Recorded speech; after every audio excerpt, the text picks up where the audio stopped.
Good evening and welcome to the Raw Feed, the show that brings you the unvarnished truth about what's really happening in America. I'm Gary Franchi, and tonight we are diving walls deep into the eye of the political storm that is engulfing our nation. But before we start, I want to remind you that this is not just a broadcast. It is a conversation. We're streaming live on YouTube to millions worldwide, and we're also live on Rumble and X. Make sure you're following us on all platforms because you never know when the tech oligarchs might try to silence us. Now, here's where you come in. Throughout the show, we will be interacting with you, our viewers, in the live chat. Your reactions, your insights, they're not just welcome, they are essential. We want to hear from you. And don't forget to send in those Rumble rants to be featured on the show. Yes, right there on that screen. But here's the thing, folks. We need your help to keep this show going. The mainstream media does not want you to hear what we have to say.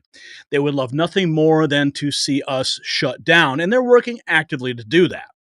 That's why we're asking for your support. The link to donate is in the description. Every dollar helps us fight back against the censorship and bring you the truth. Now let's talk about why you are here. We've got 5 explosive topics that are going to blow the lid off of this election. First, the Kamala Harris scandal that is rocking the nation.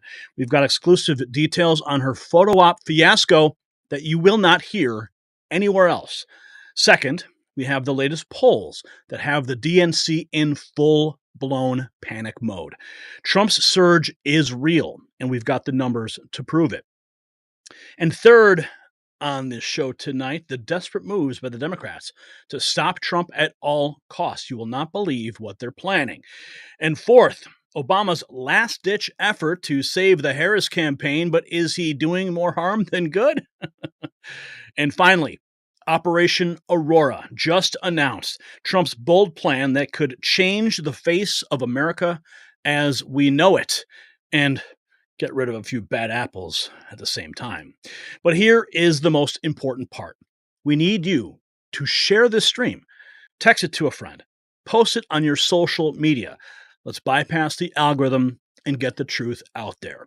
Remember, folks, this is not just another news show. This is the Raw Feed. We're here to cut through the noise, expose the lies, and bring you the unfiltered truth. So buckle up because it's going to be a wild ride. Now let's dive in. Welcoming you to the show. Now, Brian, if we can get the monitors up here so I could see what's going on this screen, that would be swell. And when you're typing in the chat room, you guys know the drill. Do I need to say this every time? I know we've got a lot of new people here, so let's be nice. Let's welcome everybody. We're all a big family here. Type in where you're watching from and how you're watching, your city, your state, your country. I saw some folks from Australia already tuning in. It's always so exciting to see people from all over the world who tune in to find out what is happening in America and what you and me are doing to save this republic. Because it's really a team effort here. I couldn't do it with you. I couldn't do it without you. Excuse me. Yes, I see it now, Brian.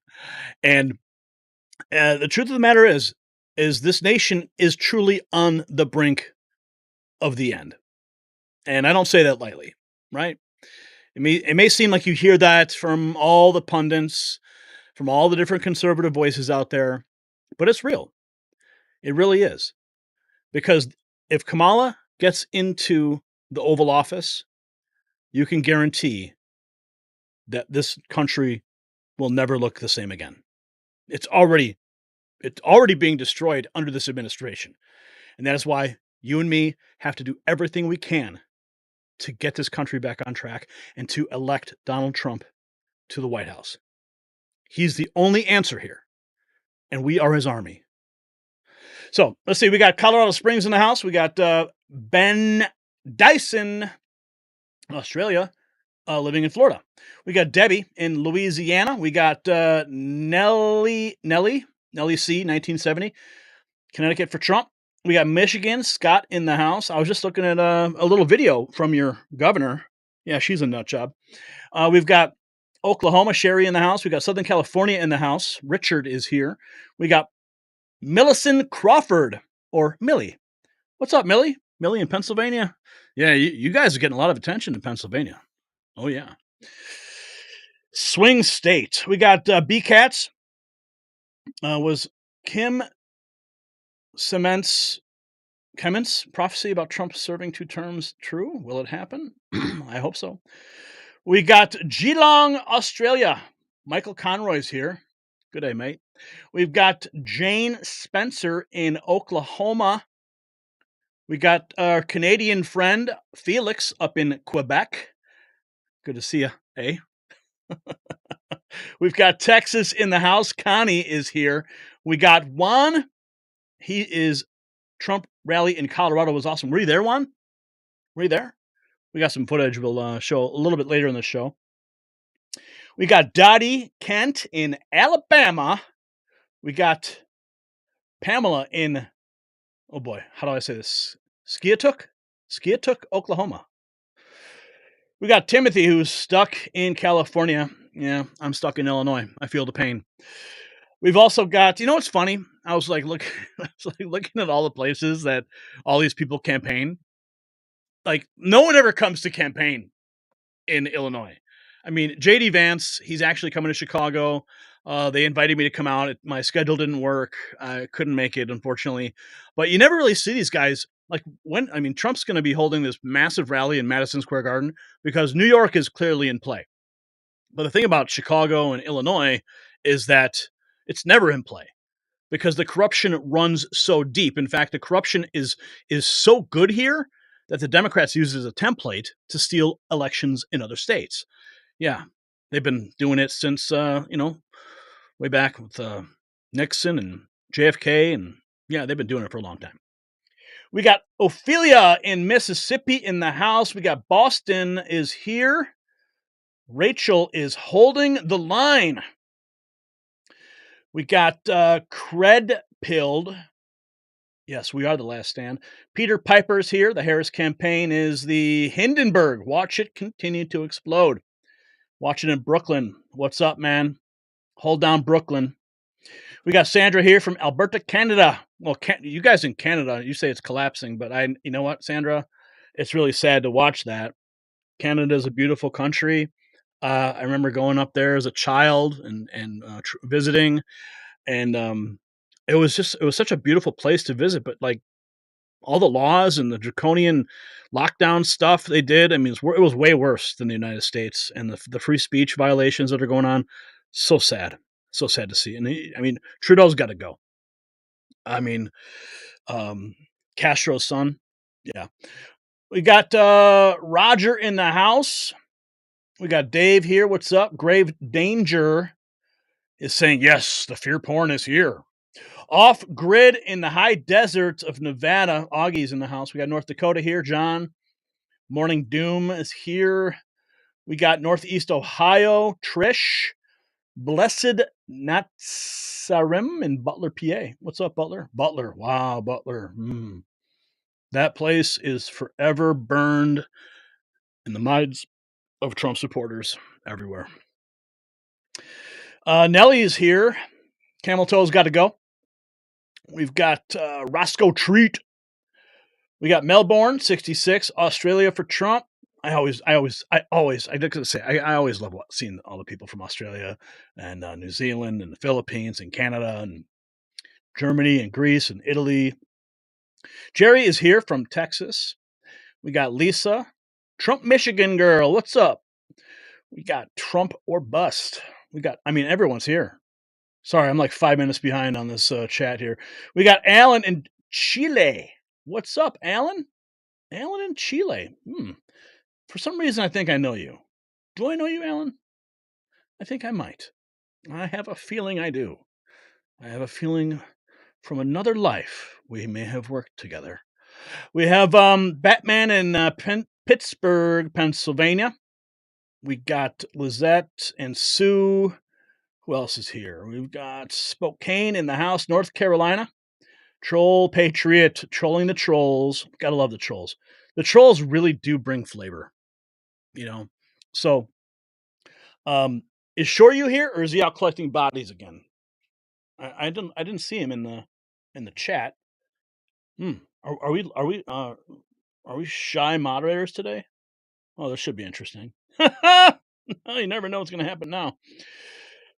Okay, we got Brenda in Texas.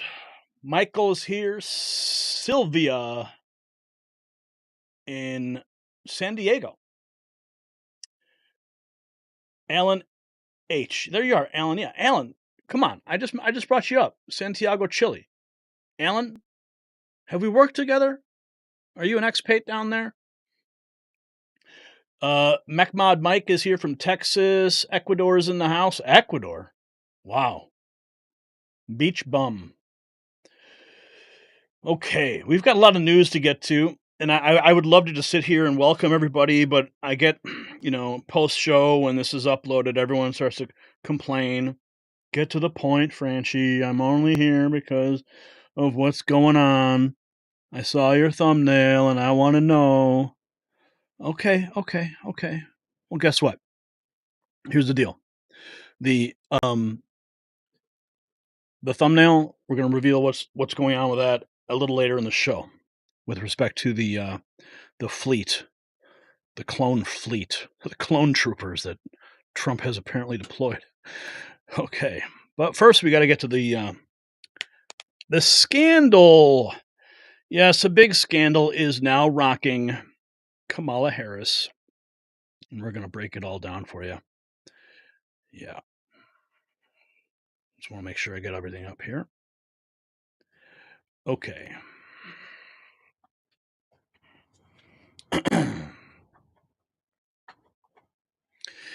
Ladies and gentlemen, brace yourselves for a scandal that would make even the most seasoned political operatives blush. Vice President Kamala Harris, yes, the one who wants to be your next president, who's also a heartbeat away from the presidency, where she's been caught in a web of deceit so brazen it defies belief. Picture this: disaster relief supplies loaded onto cargo planes offer a photo op. But here's the kicker: those supplies were never meant to reach the storm victims. It's a level of cynicism that would make Machiavelli proud, and we have the exclusive details. Now, folks, let's talk about something that actually delivers real results, unlike Kamala's empty photo ops. Just as Harris' political facade is crumbling, many Americans struggle with aging skin. But here's the secret: it's all about collagen. After 20, your body produces 12% less collagen each decade. That's why I take this collagen supplement to revitalize my skin. It combines 5 types of collagen to reduce visible signs of aging and promote elasticity. Look at my cheeks. Look at how elastic they are.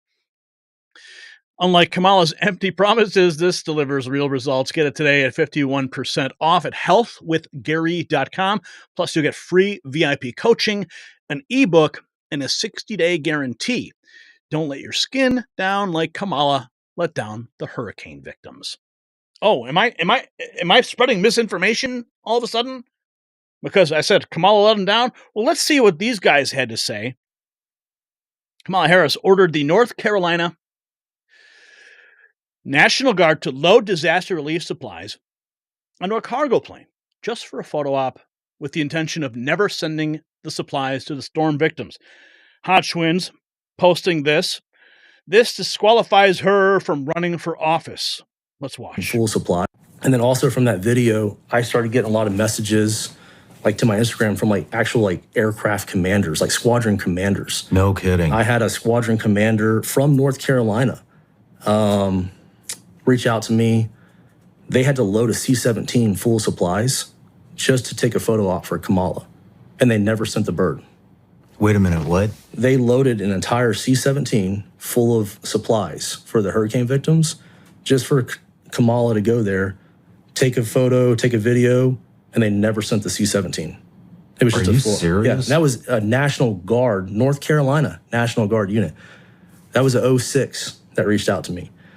And then I had another... He reached out to you to tell you that they did a photo op and with the intention of never sending... Never sending. It was just a photo op. And then... Just a photo op. That's what this entire administration is. Photo ops, smoke and mirrors.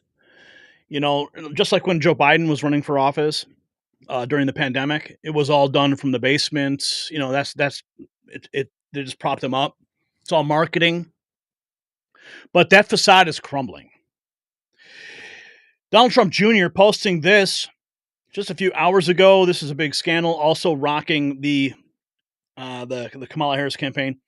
He says, "Oh my God, she's pretending to have a real answer to an actual question, but she's reading from a teleprompter, and Univision allowed it. How is this not a huge story? Not only if she's cheating and being dishonest, but it shows she's incapable of doing something off prompter." Sean Davis posting this, yes, that's a teleprompter Kamala Harris is looking into during her totally unscripted Univision infomercial.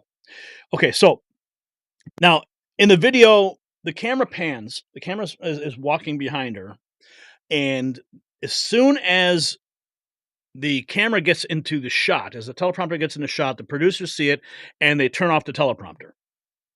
Now, I responded to one of these posts on X. If you're not following me on X, you need to do that.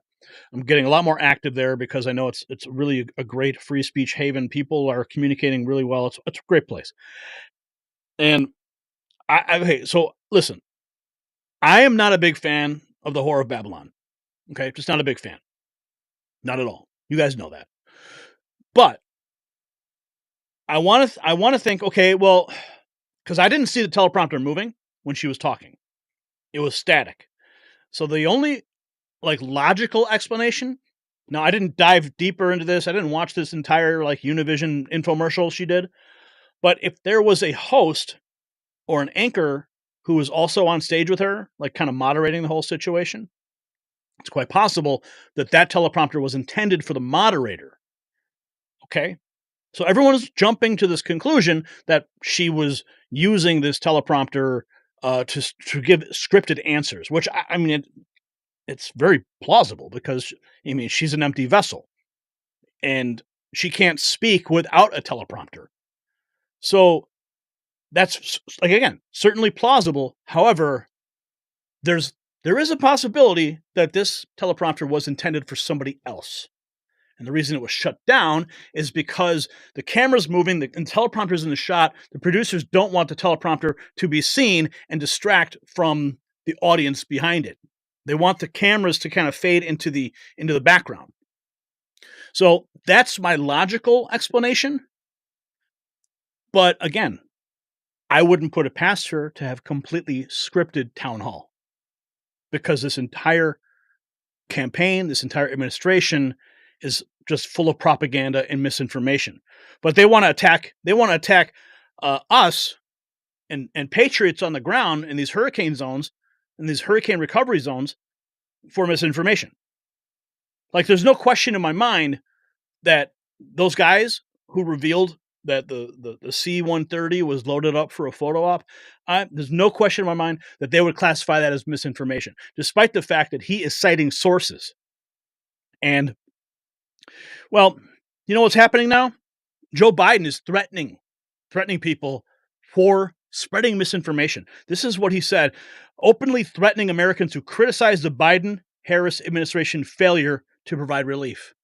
Listen to this. I think those who have been spreading these lies to try to undermine the opposition are going to pay a price for it. They're going to pay a price for it, he says. Now let's listen to the entire piece. So that was from Jack Unheard, who posted this 9-second clip, but we have the MSNBC full clip. I always like to get more context. As much as I love all these different Trump supporting accounts, sometimes you only get a slice of what happened. So I'm going to go back to MSNBC and see the full context of the words. Let's listen. I think it's a permanent state of being for some extreme people, but I don't think it's what the country's about. We're breaking through with it. We're breaking through with the truth. And if you notice, and I've really been proud, I've been on the phone and talking to a lot of Republican mayors and governors. They're standing up saying this is not Joe Biden, but conservative, hardcore Republican governors, hardcore Republican mayors standing up and saying it's got to stop. It's got to stop. And I believe there's nothing permanent about it. I'm pleased that more Americans are coming together in a truly voluntary way. I mean, this is who the hell we are. When America's in trouble, we all jump in and try to help. You help your neighbor. And that's basically what's happened. But the thing that bothers me the most is there's a lot of people who get caught in these crises who are basically alone. widowers, people in hospitals, people who are by themselves, and they don't know, and they lose contact, and they just get scared to death. And anyway, so I think I think those who have been spreading these lies to try to undermine the opposition are going to pay a price for it. Do you think Donald Trump is singularly to blame for all of this? No, he's not singularly. He's just the biggest mouth. The reporter asked, is Donald Trump to blame for this? And he said, he has the biggest mouth. Now, undermine? No, sir. We're not trying to undermine anything. We're trying to shine a light on your failures. Okay? So that you actually do your job. There's a big difference. And to classify that as misinformation is irresponsible at a minimum. We've got this. Again, I posted this. The entire administration powered by disinformation and lies. Fellow Americans, he says, are putting their lives on the line to do dangerous work. Oh, this is rich. Listen to this. Additionally, Vice President Harris and I said yesterday, and we'll say it again, to anyone who seeks to take advantage of our fellow Americans' desperation, whether you're a company engaging in price gouging or a citizen trying to scam your neighbors, we will go after you and we will hold you accountable. Now, not only that, our fellow Americans are putting their lives on the line to do this dangerous work and receive death penalties. Some received death penalties yesterday as a result of reckless, irresponsible, relentless disinformation and outright lies that continue to flow. Those who engage in such lies are undermining confidence in the rescue and recovery work that's opening and ongoing. As I speak, they're continuing. These lies are also harmful to those who most need help. Lives are on the line. People are in desperate situations. Have the decency to tell them the truth. So let me say this. To all the people impacted by Hurricane Helene and Hurricane Milton, despite the misinformation and lies, the truth is we're providing the resources needed to rescue, recover, and rebuild. Okay. Well, thank you for that, Joe. But we will continue to broadcast the voices of those not being heard. The voices of those people that are not being reached by your incompetent agencies like FEMA. And again, I will say this again. We are not undermining. We are shining a light so that you do your job. That is the job of my job. That's the job of the people who are posting those videos. And of course, I mean these guys are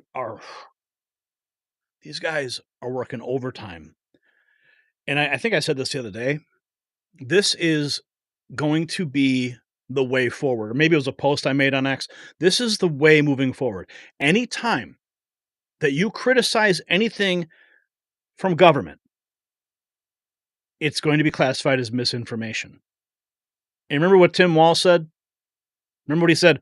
Well, the First Amendment doesn't protect misinformation. Well, it certainly does. But the fact that we're shining a light on your failures is not misinformation. So they're using these broad terms. Remember what Tucker Carlson said too, when he was in Milwaukee. He said, if anyone says that anyone says anything about disinformation or misinformation, he says they are a liar. He said, run from them. Because use your internal clock, use your internal gauge to figure out and discern the truth. Ask God to help you. If you can't understand something, dig deeper, investigate it. Amuse posted this. The birth of a tyrant, Mayorkas planted these questions. Be very afraid of this regime as the sun continues to set in their rule. A cornered animal is very dangerous. Listen to the question and listen to the response. Mr. Secretary, Mary Bruce with ABC. Another question on misinformation. We've seen reports that some FEMA officials, including the administrator, are being doxxed and targeted online in the wake of these hurricanes. Are you concerned that individuals involved in the recovery effort, are being threatened online? We most certainly are. We are seeing horrific hate speech of all types propagated on online platforms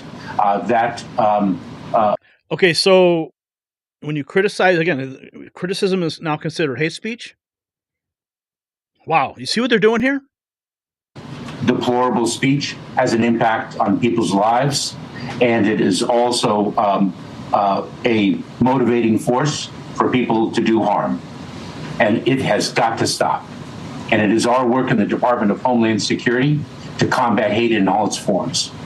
We will continue that work. Do you have any information to suggest that any foreign governments have tried to take advantage and amplify this misinformation about the response and recovery effort? I have not been alerted to that phenomenon. We, of course, have seen foreign nations disseminate false information for other purposes. I have not seen it in the context of Hurricane Helene or the Hurricane Milton, which just transpired.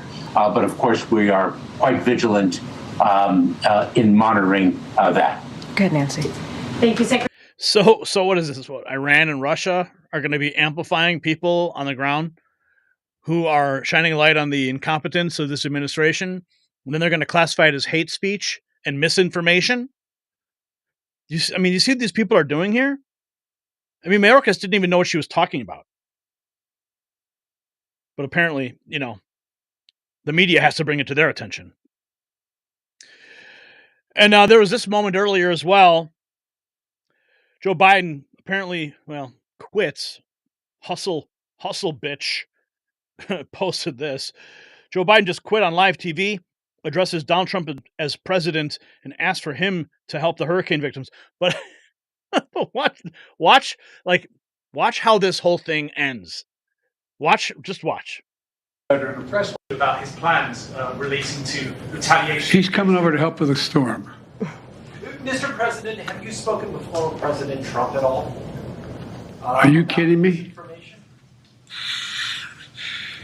Mr. President Trump, former President Trump, get a life, man. Help these people. Will you hold him accountable? You said you were going to hold those accountable. Public will hold them accountable.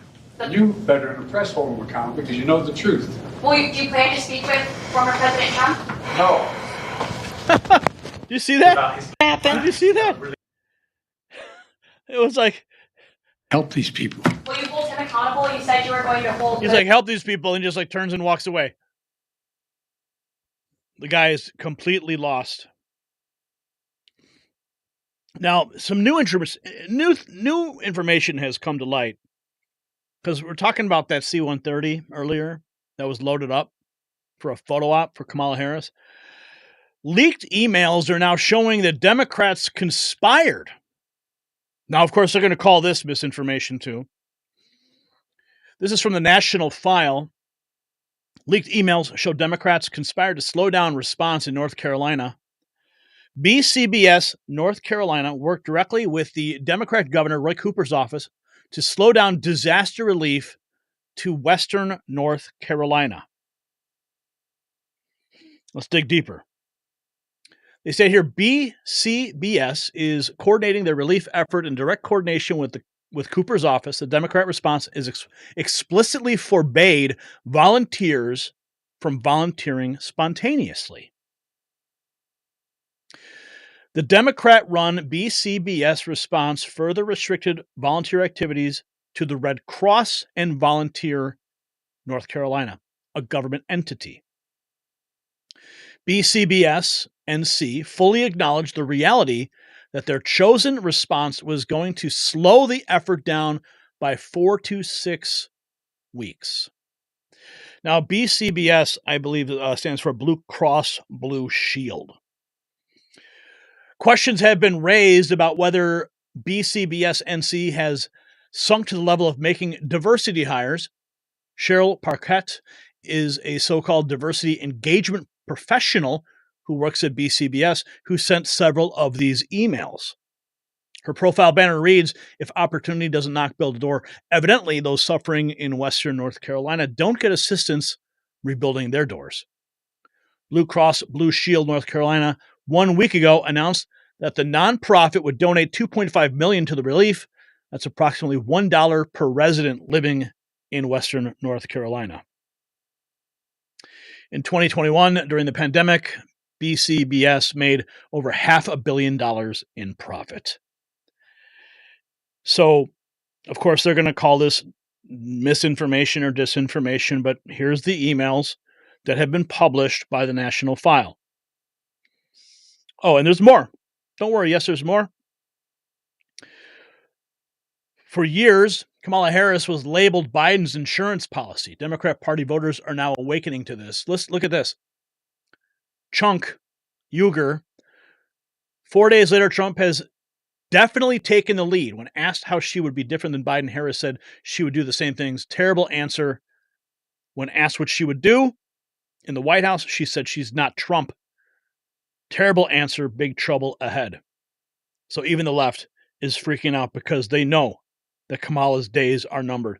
J.D. Vance, just a while ago, had this to say. I do think I think it's just a matter of basic competence. I don't think there's anything malicious going on here, but you had this terrible hurricane. Of course, Western North Carolinians are devastated by it. And you had the President of the United States on the beach. You had Kamala Harris at a San Francisco fundraiser to really marshal the bureaucratic response to save people's lives and bring needed resources. You need a government that's focused. And I think, unfortunately, Kamala Harris was much more focused on the campaign than on delivering needed resources. And frankly, Joe Biden was doing whatever Joe Biden does. And that delay, I do think it cost a lot of damage, and hopefully it didn't cost lives, but I fear that it did. Well, I think it's just so that's what they're going to call misinformation. When you criticize the campaign, you criticize their response. You got Mayorkas freaking out. You got Joe Biden saying you're going to pay for it if you speak out and reveal these things. We've also got some other information that some background on that. I believe it was the C-130 background on that. Biden and his administration were reportedly furious with Harris after her photo op during the Helene hurricane crisis. Biden was initially told to stand down and let Harris handle it, but after she dropped the ball, failing to manage the situation, Biden stepped in. Biden stepped in to address the issues. That's why he held the press conference and went down to boost morale, because Harris could not deliver. Fast forward to Hurricane Milton, and Biden took the lead, working directly with DeSantis, which left Harris fuming. It made her look incompetent, and the administration had to scramble to clean up the mess. There's more. It wasn't just Biden feeling the frustration. It was the entire administration and donors. Obama's getting heat from all sides as the whole team is dealing with the fallout from Harris's missteps. The internal dynamics are a mess, and it's not just Biden giving Obama grief. The blame for Harris is landing squarely on his shoulders, creating a lot of friction within the administration and donors. It's a big story. If it ever breaks, it will end the Harris campaign. So this all is stemming from this video commanders of the C1, these guys breaking this story. So they know this is a disaster. The photo op was a disaster. They're calling in Obama to clean up the mess. And there's I think there's one more piece here. The internal infighting between Biden and Harris is huge. The information is coming from someone inside the campaign leaking details about the growing internal battles. So all this is creating massive chaos inside the White House, because you've got Joe Biden, who's still the president, and you have Kamala Harris, who's out there on the campaign trail, and now suddenly she's doing these press conferences, she's posturing herself in Zoom calls for disaster response, when you would have never seen her before. She would have always been in the background. It would have always been Biden taking the lead. But now suddenly, because she's running a campaign, she's trying to look presidential, and she goes in front of the cameras, but she's screwing it up. She's screwing it up big time, and the internals are leaking, and people are posting about it, and then they call it disinformation, misinformation. You're harming the effort. You see how they're trying to do damage control based on real people's accounts? Yeah, this is a big scandal, friends. It's a good thing she's still got a teleprompter. So there you have it, folks. Kamala Harris caught red-handed in a hurricane relief hoax that would make even the most hardened political operatives cringe. It's a reminder of the lengths that some will go for a photo op, even if it means exploiting the victims of natural disasters. But here's the question I will pose for you. Is this just politics as usual, or has the Harris campaign crossed a line that can't be uncrossed? Share your thoughts in the comments below. All right, let's get to our chat room. What do you guys chat? What's up? What's up? Man, we got like 4,000 people watching. This is great. Good stuff. Great to see everybody here on a Friday night. Okay, I don't think Obama commands the same respect that he used to. Nope, he doesn't. We got some good stories about that coming up. Really awesome stuff. Obozo, the puppet master, says Simon. All she has to do is open her mouth and poof, she's screwed up, says R. Boyd. Brian Bird, more votes than people. D's are cheating. Yeah, that's what they're going to plan to do. They're going to cheat real hard this time. Democrats are eating themselves. I love it, says Paula. What's up with Prop 33 in California? I see ads saying Newsom wants to know on seeing. I'm not sure. What's Prop 33? I have to look into that. Obama is the shadow rat instigator, says Johnny. We've got previous to this room, my partner is on detail for her drunk binges in her private time. Oh, we'll see. We got an insider here. Tiger's Mundo. Wait a second. What is he saying here? Previous to this run, my partner is on detail for her drunk binges in private time. So, I mean, Tiger, your partner is a member of the Secret Service who has been attached to Kamala Harris? Is that what you're saying? Well, that'd be pretty cool to get some inside information there. Interesting. Very interesting. Well, maybe you can share some more. LAPD. Okay. It wasn't an accident. They broke the dam and drowned them people. Oh my goodness. I don't want to believe that stuff, but I don't put anything past these people anymore. I really don't. Yeah, I'm aware of the whole lithium mine situation and all that. Looks like we got a MT Promises Rumble rant. What's up? Good to see you. Oh my god. Oh my god. Oh my god. Oh man. Oh my goodness. Get out. Oh man. Oh, what the? Good Lord. It's like an invasion. Oh. Every time. This time of year. These freaking stink bugs, man. Oh my god. I remember one time I was looking right at the camera and the thing flew right into my face and I just saw it like just buzzing around in here. Oh my goodness. I hate those things. No, it was not a yellow jacket. It was definitely a stink bug. Oh god, I hate those things so much. Okay, sorry about that. Let's see, where are we here? I gotta find my prompter rolled back too far. Okay, let's see. 1,700 likes. Show Gary our love and support that like button. Thank you. I appreciate that. Stink bugs don't bite. Don't worry. Yeah, but they're annoying. Oh, man. They're so annoying. Rocky says you stink. No, I don't think I stink. Screw Plan Playbook. I have them in my house. The worst part is like we had an exterminator here and he said, turn on the fireplace. So we turn on the fireplace and because they like to come down the fireplace and then like you just smell them all burning. Ugh. Makes me so sick. And my kids, my kids freak out when they see those things. Okay. Where are we at? I'm sorry. I'm totally distracted right now. No, we don't have gnats or roaches. Thank God. All right. We have June bugs in California. They stink only when you smash them. That's when they stink. Okay. EPA outlaws all the insecticides that would eradicate them. Yeah, we've had like people like exterminators come over, and there's really nothing they can use. Nothing. Okay. Harris is a stink bug. Yeah. Okay, let's get to our next topic here. Where do we begin?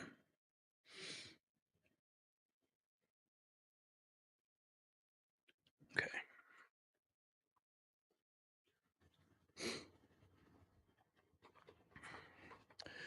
Buckle up, America, because the political landscape is shifting beneath our feet. In the latest polls, well, they're sending shockwaves through the corridors of power. Donald Trump, the man the establishment tried to bury, literally, is rising like a phoenix from the ashes. We're talking leads in every swing state, folks. Arizona, Georgia, Michigan, they're all leaning red. But it's not just the numbers that are telling the story. It's the panic in the eyes of the DNC. They can feel the ground slipping away. Now, check this out. Just as these polls are giving us a clear picture of the political landscape, you need a clear view of what's happening on the road. Recent reports show drivers with dash cams are 60% less likely to be found at fault in traffic accidents. It's like having your own personal poll watcher for the road. This easy-to-install dashcam offers 4K Ultra HD night vision, 24/7 motion detection. It's a must-have for enhanced road safety, just like accurate polls are crucial for understanding the election. Visit carvisionx.com for free express shipping and bonuses. Don't be caught off guard on the road or at the polls. Okay, so let's just begin. Roger Stone put this out late last night. Trump's pollsters show him leading in every swing state. History shows that Trump underpolls, as some voters are loath to tell a stranger on the phone or the internet that they're voting for Trump, who wants to be harassed and targeted. And that's true, because the left is they're so crazy. And they literally attack Trump supporters. So why would you put your name on a list and reveal? It just makes people kind of just, hang up the phone. They don't want to answer the question. So Roger Stone's pointing out that fact. And as you can see on the screen, I know it's small, I know it's hard to read, but it says Team Trump, Tony Fabrizio, and it's from Tony Fabrizio and John McLaughlin. Latest internal battleground state polling, President Trump holds edge in all battleground states. October 10th. Our firms just completed the latest round of battleground state surveys in Arizona, Georgia, Michigan, Nevada, North Carolina, Pennsylvania, and Wisconsin. What follows is the ballot for each state. Now you can see net Trump in every single one. Up 3 in Arizona, up 5 in Georgia, up 1 in Michigan, up 3 in Nevada, up 1 in North Carolina, up 1 in Pennsylvania, and up 1 in Wisconsin. As you can see, it says President Trump holds an edge in all 7 battlegrounds, including the blue wall states. This data projected out would put President Trump at 312 electoral votes. As importantly, President Trump is at or on the precipice of 50% in virtually all of these states. Given today's high inflation data and Kamala Harris' admission that she would not have changed or done anything different than Joe Biden, we expect that President Trump's edge will only continue to solidify. This is a big deal, and that's why the Democrats are in absolute panic. They're trying to do everything they can. They're pandering to the Latinos. They're pandering to the black community. They're doing anything they can to try to shore up what they're losing, but they can't, because people see through Kamala Harris. I mean, she's as transparent as cling wrap. Okay. Now, here it is. This was just posted. Donald Trump extending his lead over Kamala Harris to 13 points on political betting platform Polymarket. Look at that animation. The betting platform currently gives Trump a 56% chance of winning the election. This development comes as CNN is sounding the alarm on the Harris campaign, noting the top Democrats are getting anxious. Quote, what's also creeping in is that anxiety The reason for that is these polls are not really moving despite multiple battleground blitzes. Yes, you see, if you notice, I mean, Kamala she is in all those battleground states repeatedly. Despite the opportunities she's had across media outlets, there's still not a lot of movement from voters who are moving towards her versus former President Donald Trump. Is there some audio on this? Let's listen. Former President Donald. But what's also creeping in now is that anxiety. The reason for that is because these polls are not really moving. Despite multiple battleground blitzes, despite the opportunities she has had across media outlets, there is still not a lot of movement from voters who are moving more towards her versus former President Donald Trump. In fact, I had one source describe it to me this way, quote, people are nervous. They know the polls are tight. And a lot of us are having these flashbacks to 2016, too. We know when it can go the wrong way and it can still feel fresh. But what's also... So they're panicking. And Donald Trump just posted this new ad. Let's listen. Donald, it is my honor to introduce the 45th and soon-to-be 47th President of the United States, Donald J. Trump. November 5th. Is going to be the most important day in the history of our country. And we will bring our country back together. Bigger, better, bolder, brighter, happier, stronger, freer, greater, and more united than ever before. And together we will win, win, win. I have never, ever been prouder of President Trump, of my president, than when he stood up with blood all over his face and he raised his fist in defiance and he shook his fist. They're not coming after me, they're coming after you, and I just happen to be standing in their way, and I will never be moving. He's not meant to be stopped. He's meant to help fix this country. On November 5th, 2024, we will take back our country and we will make America great again. Amen. It is my honor. Dana White, what a guy to have in your corner, right? Isn't that amazing? Now, we're learning also, this is some really good news. If the polls aren't good news enough, we're learning that Elon Musk says that a Joe Rogan interview with Trump will happen before the election. The comment came in response to a Zero Hedge report saying Rogan has 25 days to interview Trump. Rogan has previously said he is open to having Trump on his show and is already has a list of questions he would ask. Let's see what we have here. Get in that building. So when are you having Trump on? I don't know. Okay. The look, I don't know. Maybe. Looks like you got something. Maybe. Okay, good. That's good. I think that's... look, at a certain point in time, it's just like, it would be interesting to hear his perspective on a lot of things. I would like to know, what is it like when you actually get into office? I would like to know things like, what is it like versus perception? Yeah. What is it actually like when you get in that building? Like, what are you greeted with? When do you know that people are fucking with you?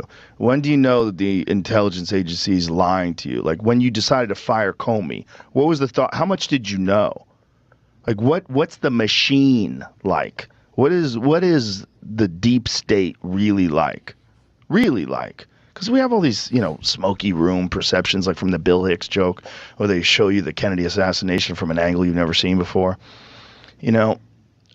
What is the machine that runs this country? Because it's very clear that it's not as simple as elected representatives that are doing the will of the people. It's not. So when you have... So imagine what would happen. Donald Trump goes on Joe Rogan, arguably the biggest podcast in the world. These poll numbers would go through the absolute roof. And speaking of Elon Musk, we got panic attacks on MSNBC. Donnie Deutsch, you are electing Elon Musk if you're electing Donald Trump. It's dangerous. Trump and Elon Musk together. Listen bros, and on the what's on the ballot is the definition of masculinity going forward. Is it toxic masculinity, or is it a different kind of masculinity? Right. This table is driven by women, and it's frightening. What also leads me to is a piece in the Times today on Elon Musk, speaking of bros, and you are electing Elon Musk if you are also electing Donald Trump. Donald Trump's campaign has raised $300 million. Elon Musk's campaign, his super PAC is going to raise $150 million. Donald Trump said $500 million. You're getting this guy. You're getting the richest guy in the world who controls a major social media platform. It's dangerous. Trump and Elon Musk together, and they talk about, everybody should read this piece in the Times. It's Maggie, it's Jonathan Swan, a whole bunch of people wrote it. And it talks about meeting with these billionaires. It has this sinister undertone to it. So there is masculinity, and the definition of masculinity is on the ballot. As far as your question about breaking through, I like what she did when she was talking about John McCain and giving his thumbs up, because she was very real. Like she's kind of let it rip a little bit. Let it rip. Going back to the conversation of masculinity. Kamala be Kamala. Yeah. Well, not inject testosterone necessarily, but inject some WTF kind of attitude, if you will. Let Kamala be Kamala. She says, she goes, well, maybe not let Kamala. But see, they're terrified of this alliance that's now been formed between Trump and Elon Musk. Now, just last night, Elon Musk had this massive Tesla event. And, okay, I was watching all the feeds, I was reading all the reactions, and it was kind of mixed. But see, I'm always I'm a futurist. I love seeing what could be. I love, I'm a big guy. I love concept cars. I mean, that was one of my favorite things growing up is going to car shows and seeing these cars that could be. That's all I wanted to go and see. I want to go to the Chicago Auto Show, and I want to see the concept cars. I don't care. Growing up, I would always ask my mother, when is the future? She'd hand me the Bible, and she'd turn to Revelation and go, there, read it, But here, so they're terrified. But why? Elon Musk is a visionary. Whether you like him or not, okay? Look at what you see on the screen right there. This is the first cyber cab. It is a driverless cab. Remember that movie Total Recall with Arnold Schwarzenegger? And he shows up on Mars and he gets into a Johnny cab. Remember that scene? Well, it's now real. And Elon Musk is launching these. Apparently they've got 20 of these cars. But it's not just that. He's got full-blown robots. Look at this. Even the robots know. Now, I don't know if this is real. I remember seeing the video of these robots coming out, but I don't remember seeing them holding a flag. I think that's it's got to be fake. It's just a meme. This is from Donaldo Trumpo. The flag's not moving, but you get the point, right? These are Elon Musk's robots. And you know what? I wouldn't mind having one of those robots. I think they're pretty cool. So the guy's an innovator. And these people are terrified because he's one of the richest men in the world. He knows how to raise money. He's got friends with lots of billionaires. And they're gonna just shit on him just because he supports Trump. That's the way of the left. Okay. Then we have this. This is actually from Fox. Listen to this. Kamala supporter. Donald Trump honor that this is the chance to put the final nail in the coffin so that you don't have Donald Trump on the ballot again. Yeah, nice choice of words there. Here's let's watch this. This is that robot. George on X, I'm beyond mesmerized. Elon Musk is building something profoundly beautiful, all made in the USA. Probably less than a car. Is my prediction long term. Now, it'll take us a minute to get to the long term, but fundamentally at scale, the Optimus robot, you should be able to buy an Optimus robot for, I think, probably $20,000 to $30,000 long term. So, and what can it do? It'll basically do anything you want. So it can be a teacher, babysit your kids. It can walk your dog, mow your lawn, get the groceries, just be your friend, serve drinks, whatever you can think of, it will do. And yeah, it's going to be awesome. I think this will be the biggest product ever of any kind. Yeah. Probably less. Why should I? You know what? I'll tell you what, man. Sign me up. I want one. Brian, don't worry. I'm not going to replace you with an Optimus robot. But maybe I can get it to make my thumbnails or something. Yeah, anyway. So the good news is we got some serious poll numbers that Trump is pulling way ahead. Democrats are in panic mode. We got a Rogan interview that's on the horizon with Donald Trump that's going to blast those poll numbers even further. Again, the MSN media is in panic mode. Rasmussen reporting this. Check this out. The 2024 election between Vice President Kamala Harris and former President Trump, who would you vote for? And this is only independents that they polled for this. Okay.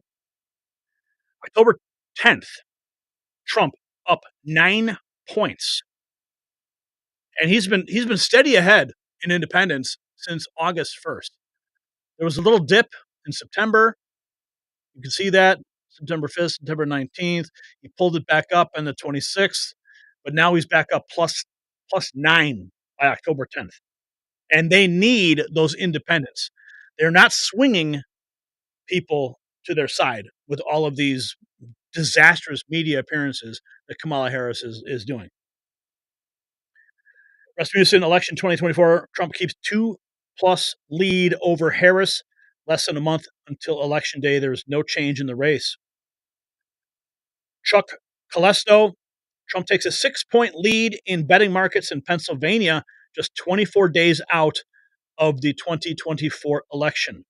Who wins Pennsylvania in the presidential race? 53% say Donald Trump, 47% to Kamala Harris. This is Pennsylvania, one of the big swing states.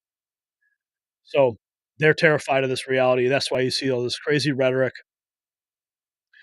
Donald Trump's lead in Pennsylvania has hit an all-time high. So I'm looking forward to that Rogan interview. I think that's going to be great. Definitely going to watch that. Definitely going to put my name on a list for an Optimus robot. Not sure if I'll get into a driverless taxi, though. But if there's one thing I know, I'll let Donald Trump drive this country. So there you have it, folks. The polls are speaking, and they are saying that Trump is going to win in a landslide. But here's the multi-million-dollar question. Can we trust the numbers? I hope so. I mean, we've seen polls be wrong before, haven't we? Hillary Clinton. So I want to hear from you. Do you think these polls are accurate, or is there something the pollsters are missing? Are we headed for a red wave? I hate saying that. I hate predicting it because we've said it before and we've been completely wrong. Or is this really the calm before the blue storm? I don't know. You let us know in the comments below. And also tell me, what do you think? You going to get one of those robots? Let me know. Okay, where are we at, folks? Let's see you guys in the chat room. iRobot was a nightmare. Well, if that robot is no good, then we unplug it, right? I don't know, Brian. We're not gonna replace you with a robot. I don't think that's possible. What if I had a co-host that was actually a robot? We tried that. We did a ChatGPT co-host once, and it was didn't really work out that well. From what I've seen, though, in some of these videos of this Optimus robot, it's a little slow to react, but you can actually have there was one scene that I saw, and I think I actually responded to it in one of my messages on X, and I just want to, you know what, Brian? Let's maybe we'll bring up that triple box real quick here because it was so crazy. Let's see. Before we get into the next topic, I want to see this. Oh yeah, make sure you find out. Brian, bring up the triple box, please. Make sure you guys look up this new film that is coming out October 24th. It's called The Man You Don't Know. Make sure you search it up on DuckDuckGo, and or you can just go to our main channel and check out the interview I did with the head of the studio there, Joshua Macchiello. I hope I think I said it right this time. Where is that video? I made this comment. Okay. Oh no, that's not it. That was Geeks and Gamers. Oh. Okay. Oh wait, maybe this is it. Yeah. Okay. So what I said here, when Optimus said the hardest thing about being a robot is trying to be more human, I kind of felt bad for it. This is so bizarre. Here, watch this. Watch this. Wonderful. Optimus. People here today. It's insane. It's even talking. Say hi to my friend John. John? Where's John? Right here. Oh, hello, John. How are you? How are you doing? That's crazy. I'm talking to a robot. From San Jose. Probably from where you were born in Silicon Valley. Wonderful. Where do you live in San Jose? Do you live in Almond Valley, or do you live in Santa Teresa area? No, I live in Los Gatos. Los Gatos. Oh, wonderful. Very Yeah. nice area. Where do you live? Beautiful hiking I hear out there. There is. Where do you live? I live in Palo Alto at the current moment. Figures. Yeah, this is awesome. That's where they train us, that's where we get our builds, and that's where we work with a wonderful group of people. What's the hardest thing about being a robot? Trying to learn how to be as human as you guys are. And that's something I try harder to do every day, and I hope that you will help us become that way. Well, awesome. Nice to meet you, Optimus. You as well. You know, like that. I don't know, when that robot said that, like I had this emotional connection. It was so bizarre. He's like, just trying to be, the hardest thing about being a robot is trying to be more human. How crazy. This is the world we're living in. That this is the reality that's on the horizon. I don't know. What would I do with the robot though? I don't know what I would do. I mean, go get my mail or something, or like, what do we do? Okay, Brian, you can close that out. We got to get to our third topic of the day here. Okay.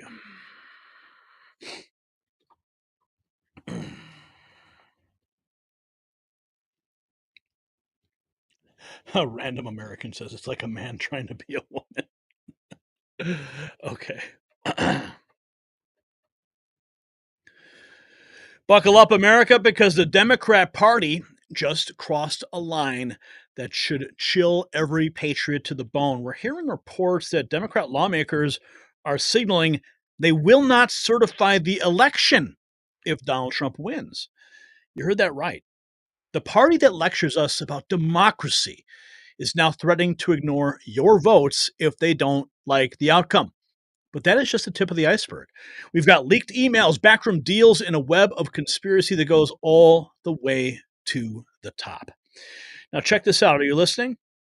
As Democrats threaten our democratic process, smart investors are securing their future with gold. Our country is facing political turmoil, and the national debt has soared past $35 trillion. Meanwhile, gold's value keeps climbing, surpassing $2,400 an ounce.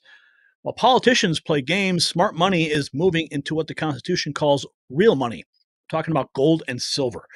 If you've got funds in a low-interest account or a 401k IRA, call Global Gold Investments at the number on the screen, 888-700-4148. Mention Next News for a free 2024 Protect Your Wealth and Retirement Guide. Also, you'll get a complimentary portfolio analysis. Visit IRAGoldproof.com. It's linked down in the description. Remember, when your republic is at stake, gold is your safeguard. Okay, thank you to Global Gold Investments for supporting the program, and thank you for supporting this program. This just in, Democrat lawmakers signal they will not certify the election if Donald Trump wins. Yeah, that's where we're at right now. Democrat lawmakers are signaling they won't certify the election if Donald Trump wins, and some of the names are going to sound very familiar. According to Axios, Representative Jamie Raskin, who has long accused Republicans of being a threat to democracy, will only vote to certify the results if he feels the election was free, fair, and honest. So is Raskin going to be an election denier? Remember? Anyone who questions the election, they brand you an election denier and smear you. I mean, I had a New York Times reporter come up to me when I said the election was stolen. He got in my face and he's like, well, what proof do you have? How do you know? I'm like, man, everybody knows. You know, it's like they keep pushing their own narrative when it fits their agenda. So Jamie Raskin says he will only vote if he feels the election was free, fair, and honest. Sure. Who gets to make that determination? Well, of course, Raskin and his colleagues. They're saying that Raskin in the House Oversight Committee, he's a ranking member, former January 6th committee member who objected to Trump electors in 2017, told Axios in an interview that if Trump won a free, fair, and honest election, then we would obviously accept it. However, Raskin said he definitely doesn't assume that Trump would use free and fair, honest means to secure victory. How? What, like Donald Trump's going to cheat? Really? Trump is doing whatever he can to try to interfere with the process, whether we're talking about manipulating electoral college counts in Nebraska or manipulating the vote count in Georgia. Like, where's his evidence of this? You know, I got my ear pretty close to the ground when it comes to like all the things that are happening in this election. I've never heard anything like this. Never heard any mention of this anywhere. So again, the way I see it is these are just projected narratives that are being put out like a wrap-up smear. You know, Nancy Pelosi's famous wrap-up smear. They project this stuff to the press, and then the press says, oh, electoral college counts in Nebraska, and then it becomes a headline somewhere else, and then the narrative kind of just continues to grow. So this could just be like one of those seeded moments where a wrap-up smear is being planted, so that later on they can come back to it and say, see, look, it was in Politico. It was in Axios, right?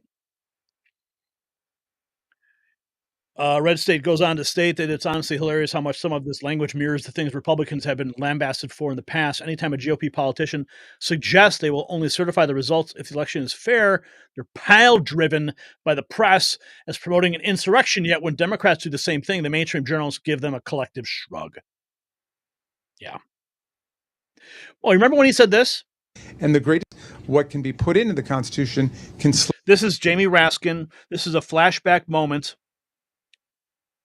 What can be put into the Constitution can slip away from you very quickly. And the greatest example going on right now before our very eyes is Section 3 of the 14th Amendment, which they're just disappearing with a magic wand, as if it doesn't exist, even though it could not be clearer what it's stating. And so, you know, they want to kick it to Congress, so it's going to be up to us on January 6, 2025 to tell the rampaging Trump mobs that he's disqualified. And then we need bodyguards for everybody in Civil War conditions, all because the 9 justices, not all of them, but these justices who have not many cases to look at every year, not that much work to do, a huge staff, great protection, simply do not want to do their job and interpret what the great 14th Amendment means. And I'm glad that Sherilyn's creating her new.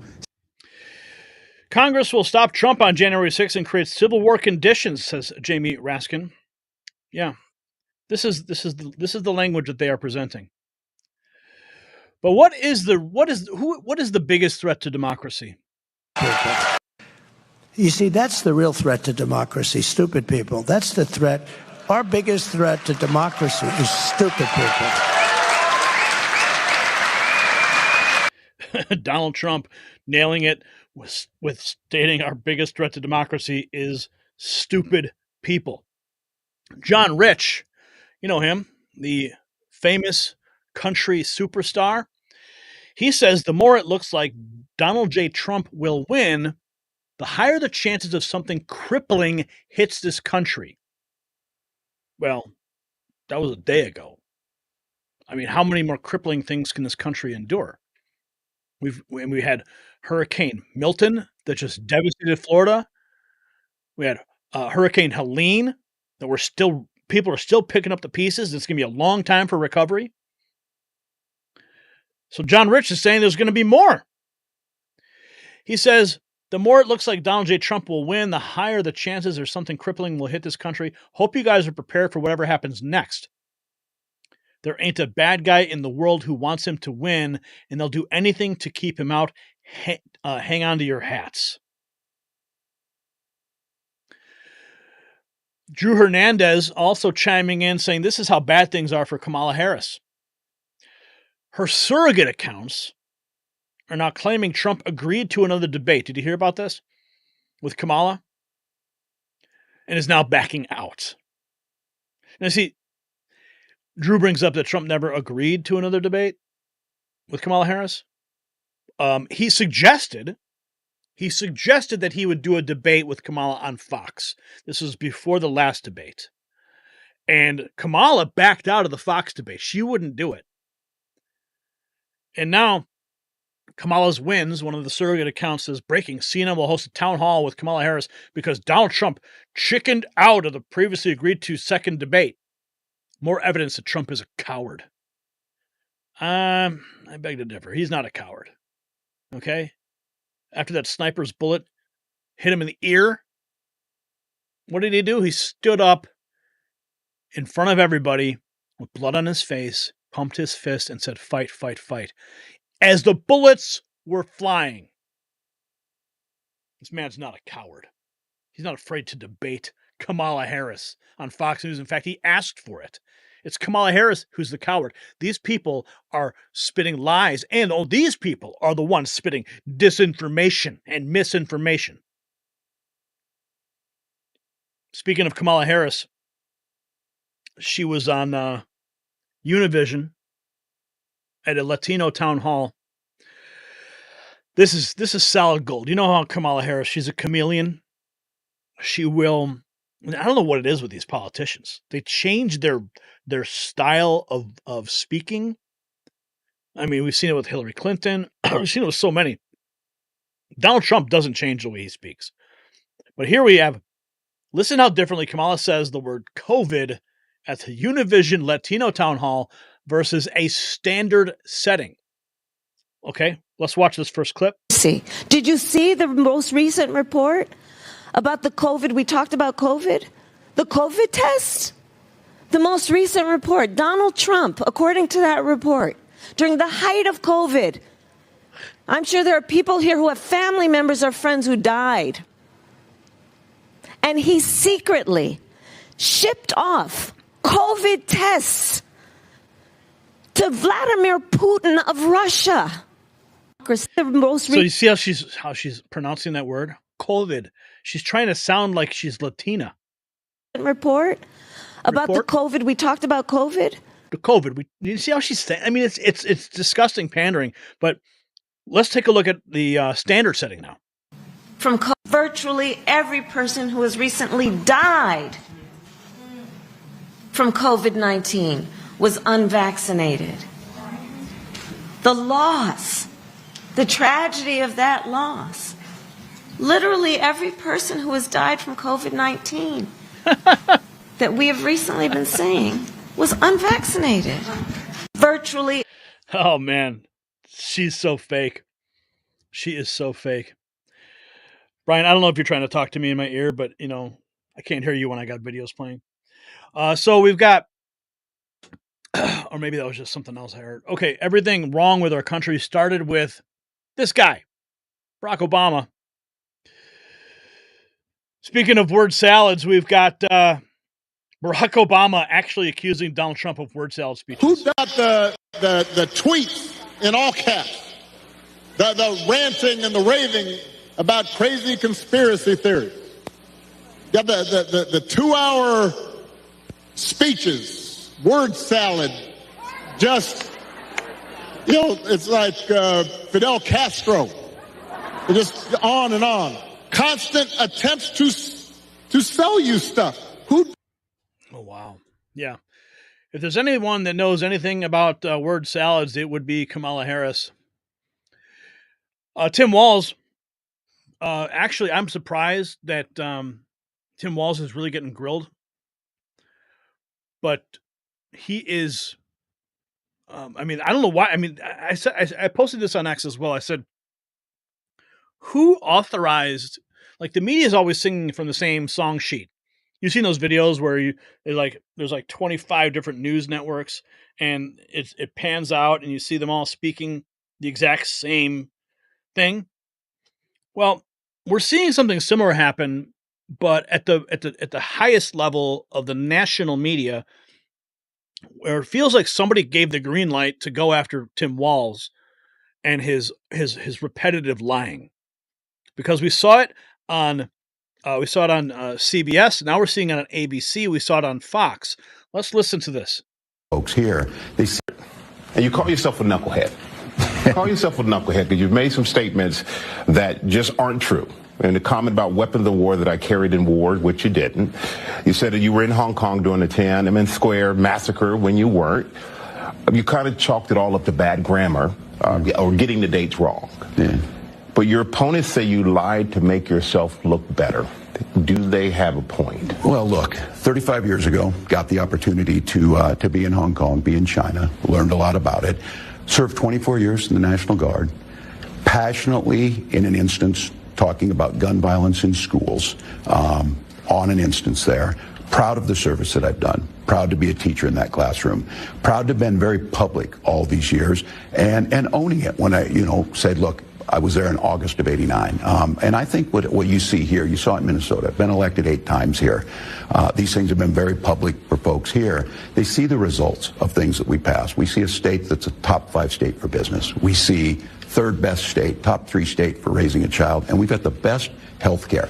And I think the policies, whether it be dealing with China and understanding China's human rights record, what you can be certain there is that Kamala Harris and I aren't going to, pick dictators on speed dial. See, Xi Jinping is doing a good job during COVID, as Donald Trump said.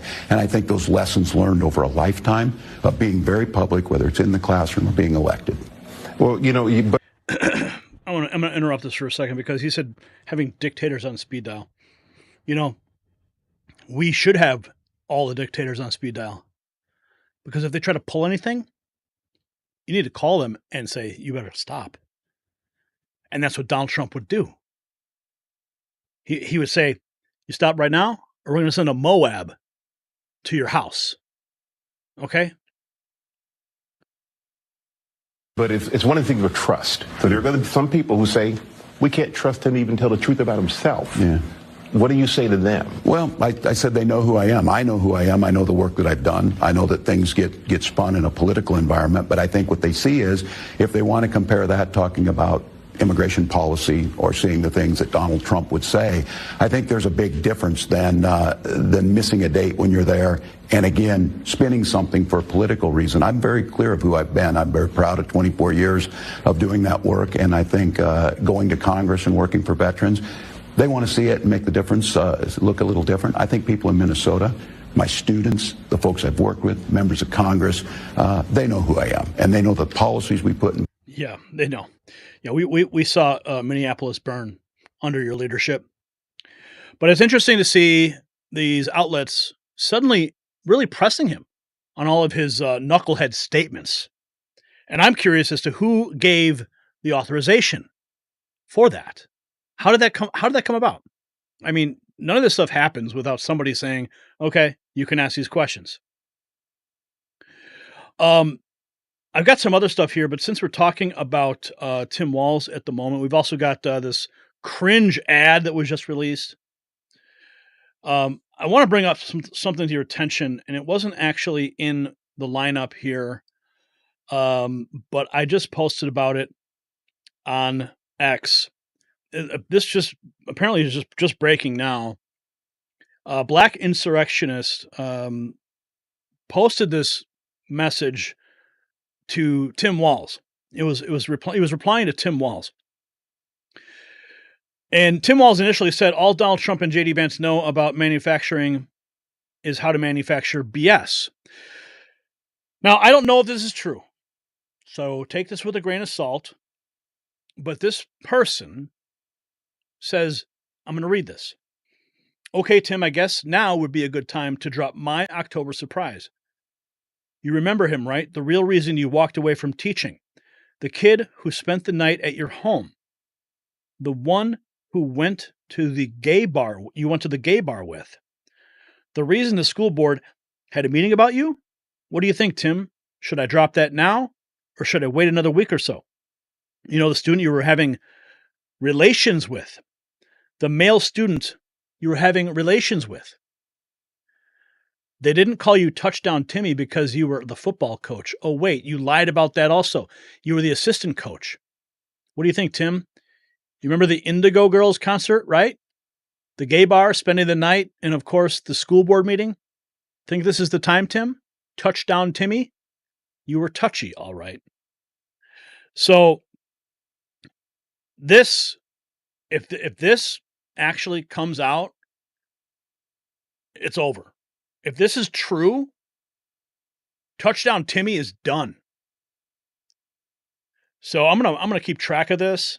I've actually got it bookmarked, and we're gonna have to see if this really does pan out, or if this is just some, internet, someone trolling on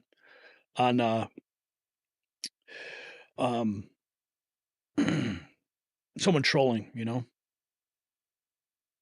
We'll have to wait and see. So, getting back to the other stuff here, I just want to bring that to your attention because it was kind of a last minute ad I needed to bring to your attention. So this ad has just come out. This new ad is real cringy. Rob Schneider says, "I'm man enough to know that a straight man didn't write this political ad. Vote Trump, Vance, Kennedy, Gabbard 2024. Have you seen this ad? Brian, go vertical, please. Zive, you have to start. I'm a man. I'm a man. I'm a man, man. And I'm man enough. I'm man enough to enjoy a barrel-proof bourbon. Neat. Man enough to cook my steak rare. Man enough to deadlift 500, then braid the out of my daughter's hair. You think I'm afraid to rebuild a carburetor? I eat carburetors for breakfast. I ain't afraid of bears. That's what bear hugs are for. And I'll tell you another thing I sure as shit am not afraid of. Women. I'm not afraid of women. I'm not afraid of women. They want to control their bodies? I say go for it. They want to use IVF to start a family?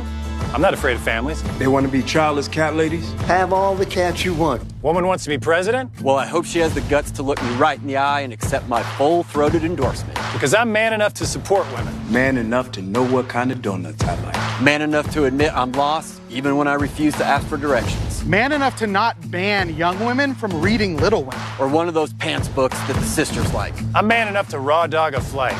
It sucked. Not worth it. I'm man enough to be emotional in front of my wife. In front of my kids. In front of my horse. I'm man enough to tell you that I cry at Love Actually. Good Will Hunting. West Side Story. That and Predator. And I'm sick of so-called men domineering, belittling, and controlling women just so they can feel more powerful. That's not how my mama raised me. I love women. I love women who support their families. Women who decide not to have families. Women who take charge. And I'm man enough to help them win. They are really, really worried. They're losing the male vote. And of course, they blame, the patriarchy and heteronormativism. So they're putting out these cringy ads. I know there's a little tongue-in-cheek stuff going on there, but it's still cringe. Now, Brian, you can go back to horizontal. Let's go back to Tim Walz. Or actually, no, we got a voter. This is wild. A Better Life says she earned the nomination. Really? How exactly? A voter asked Kamala about how she got nominated without earning a single vote and pushing Biden aside so close to the election. So right now leaning towards Trump, but I haven't made a decision. Mm-hmm. I'm also concerned about the way I feel President Biden was pushed aside. Oh. And so close to the elections, I believe these are extraordinary circumstances. Given how close we are to the election. So, la pregunta, Mario. And Mario's question? The question, Mario. So the question is, how can you clarify this whole process and how you were elected? Sure. And first of all, thank you for being so candid and allowing me to answer the question. Thank you. President Biden made a decision that I think history will show was probably one of the most courageous that a president could make, which is he decided to put country above his personal interest. And he made that decision. He within that same period of time, supported my candidacy and urged me to run.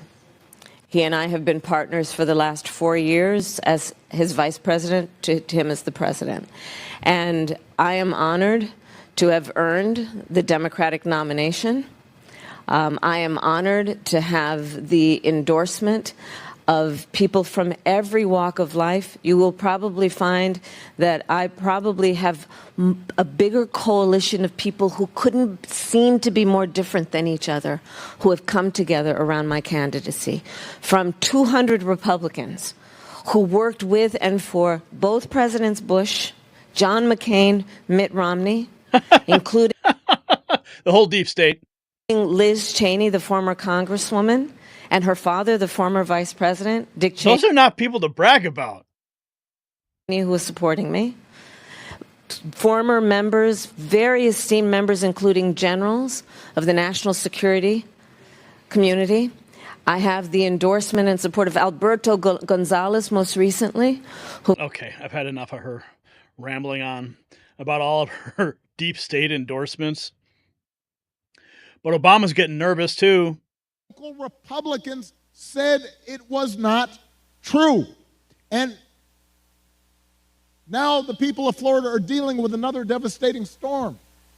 And I want you to watch what happens over the next few days, just like the last time.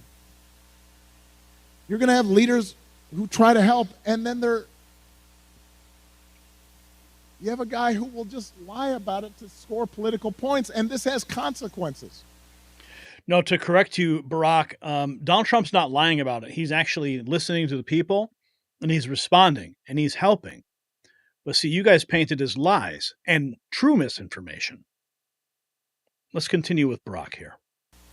Because people are afraid, and they've lost everything, and now they're trying to figure out, how do I apply for help? And some of them may be discouraged from getting the help they need. The idea of intentionally trying to deceive people in their most desperate and vulnerable moments. That's what Democrats do best, though. All these establishment hacks. Tim Walz also received money from the Chinese Communist Party to indoctrinate American students on their behalf, confirms he supports the ending of the Electoral College, and thus the United States as a constitutional republic. Listen. Understands their vote. Like something you said on Tuesday. You said, I think all of us know the Electoral College needs to go. But the campaign came out later that night, and they said that's not their stance. Yeah. Well, it's not the campaign's position. And the point I'm trying to make is that there's folks that feel every vote must count in every state. And I think... Okay. The reason there's a disconnect here is because they keep changing their position, right? Donald Trump wins. We need to abolish the Electoral College. That's the language. So that they can't get their stories straight. It's because they are deceitful people. And when he says, well, that's not the position of the campaign, well, it's because the campaign has just changed the position that I'm sure we could find a dozen clips where Kamala Harris has said, we need to abolish the Electoral College. And a dozen clips where he has said it. So he comes out and makes the statement, and then the campaign has to go, oh, no, we don't that's not our position right now. Right? It's only our position if Donald Trump wins, right? Some of folks feel that's not the case. Our campaign does that. And the point I'm saying is I'm in 5 states in 2 days. We're out there making the case that the campaign's position is clear, that that's not their position. Their position and my position is to make sure that everybody understands their vote, no matter what state they're in, matters. So that's something that you and Vice President Harris disagree on? I have spoken about it in the past, that she's been very clear on this, and the campaign, and my position is the campaign's position. And let's talk about the economy. That is the top issue for voters out there. 74% of voters said the past year they've had to cut back on groceries because of the rising costs, of course. And a lot of those voters, they're concerned that they cast their vote for Kamala Harris, but she's responsible for that. Yeah. So how do you reach those voters? What do you say to those voters who may blame her for the economy right now? Yeah, folks in the middle. Well, we talk to them about what are the policies that are going to make a difference. And we see some of the data, but data doesn't impact people in their daily lives. Go into the grocery store and you see false information, whether it's bird flu impacting eggs, but the reality... What? You go to the grocery store, see false information? What is he even saying? I go to the grocery store and I see the prices going up. Okay, what are you telling me that the sticker underneath the Cheerios is false information? How much the cost is? Okay, there's 15 seconds left on this guy. People is, if those costs are up, they want to know what you're going to do about it. I think that's why she's focusing on making sure whether it's home ownership more affordable, tax cuts for the middle class, and let's just be candid about this price gouging piece of this. And something that former President Trump said. Yeah, there's no price gouging going on. That's just their buzzword to try to blame all the high prices. Oh, they're price gouging everybody. No, that's not happening. Yeah. Going to the grocery store, you see false information. Oh, look at this. Yeah, we've got this. This is Julia Roberts. She's out there stumping. Yeah, she looks like every other crazed liberal. Look at those eyes. Let's see what she had to say. I just hope that all the women here tonight all the men that aren't here tonight, and all you brave men that are here tonight.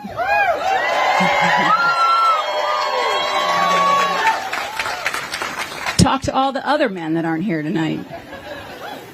And let's just get it going. Enough with the fighting. Let's get to the uniting. Let's get to the joy. Let's get to the repair. Let's get to prices dropping, rents dropping. Let's get to the good stuff so we can start living our lives to the fullest potential that we have. Okay, Julia. Yeah, you're really gonna move the needle on the vote. I mean, the only thing I can remember you ever, like, your claim to fame is playing a prostitute in Pretty Woman next to the guy with the gerbil problem. So there you have it. The mask is off of the Democrat Party. In their panic to stop Trump, they're willing to burn down the very foundations of our republic, but we're just scratching the surface. Yeah, we've got more on their desperate tactics, including talks of invoking the 14th Amendment, leaked emails showing their true intentions. But here's what I want to know from you. Is this the death of our republic as we know it? Or will the American people stand up and say enough is enough? Sound off below. All right, chat, you tell me where we're at. What do you guys think? They know the party is over, says Wild Horses Run Faster. She was never a pretty woman, says Alan. We've got, why hasn't there been good stuff in the past 4 years? Kamala's basically running on fixing what she broke. Exactly. 77 Samuel. 75 Art imitates life. Bobo 44. That's an interesting observation. Oh boy. I'm not even going to read that out loud, but you guys can all see what Bobo said. Going through some of these chat messages here. Julia Roberts telling lies. There goes my respect. I wonder which Diddy parties Julia Roberts attended. I agree. Let's get to the dropping of prices. Elect Trump. Amen. Amen. Let's get at it. All right. We got some more news to get at. Let's take a look at our next topic of the night. Where are we at here? Okay. Oh, yeah. This is good stuff. Brian, I got a couple verticals in here. I think I got like maybe 1, 2, maybe like 4, maybe like 5 verticals at least here. Yeah. Okay. Let's start with, okay.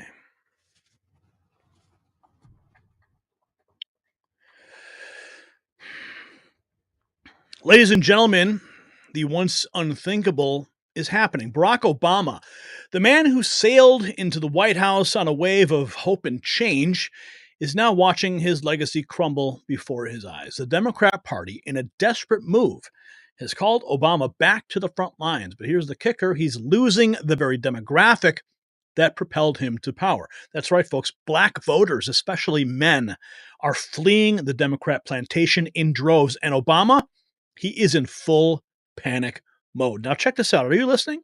As Obama scrambles to save the Democrat vote, smart Americans are securing their financial future. Our country's national debt has skyrocketed past $35 trillion, and political uncertainty is at an all-time high. Meanwhile, gold has surpassed $2,400 an ounce while politicians make empty promises. Smart money is moving into what the Constitution deems real money, gold and silver. If you've got funds in a low-interest account or a 401k IRA, call Global Gold Investments. That number's on the screen. 888-700-4148.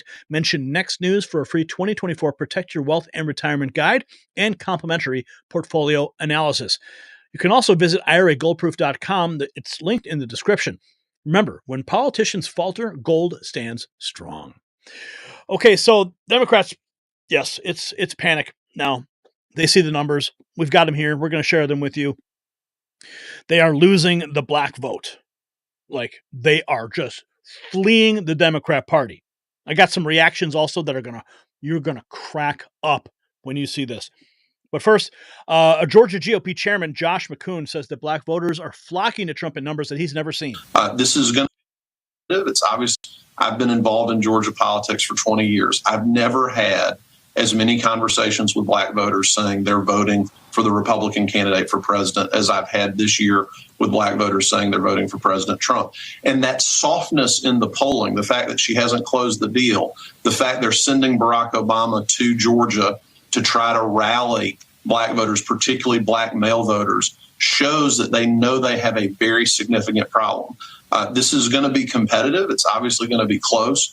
But these data points give us a lot of encouragement that President Trump is really making even more inroads than he did in 2020 with that critical black vote. If we can get to 20% of the black vote in the state, it will be an early night in Georgia. Yep. The night the lights went out in Georgia. That was on the Charlie Kirk show earlier. So Democrats panicking. 31%. This is actually back October. Let's see. 31% of black voters say they're voting for President Trump, a historic margin. Yeah, they are freaking out. Remember this report from Angie. Upward shift among young black and Latino males leaning towards former President Trump's perceived masculinity. This striking appeal, as legend speculates, could potentially impact Biden's campaign.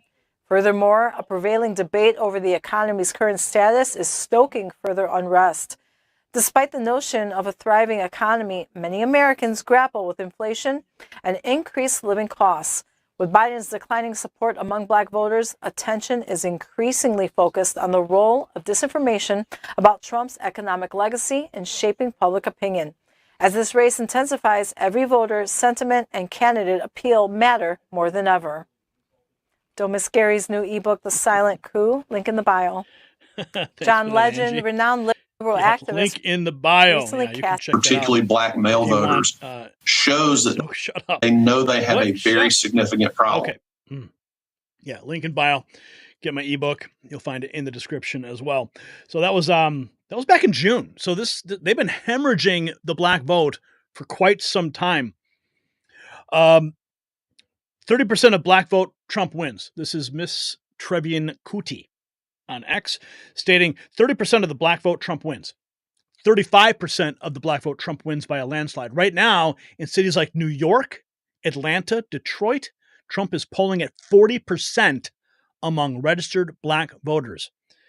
65% of black men and 25% black women are voting for Trump. Yep, they are leaving in droves. So, yes, Kamala Harris has a huge problem. Harris is trying to reverse a steep decline in black turnout in Wisconsin. Wisconsin has seen the largest drop in black voter turnout in the country. Democrats' chances of winning it may rest on reversing that trend. Now, listen to this. In 2012, with Barack Obama on the ballot, 78.5% of the state's black voting age population went to the polls, according to census data. But that rate began to plummet in 2016 when 46.8% of the state's black voting age cast a ballot, falling to 43.5% in 2020. The unemployment rate for Wisconsin's black residents hits 5.6% during the second quarter of 2024, nearly double the state's overall rate of 2.9. Financial news website 24/7 Wall Street has consistently named Wisconsin as the worst state for black Americans in its annual ranking. Black men are waiting for a Democrat Party that delivers for them.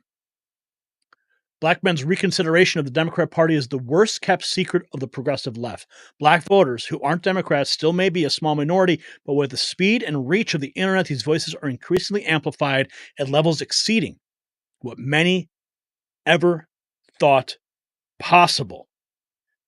Now, Brian, go vertical, because I'm going to play this clip of this hilarious clip of these voters.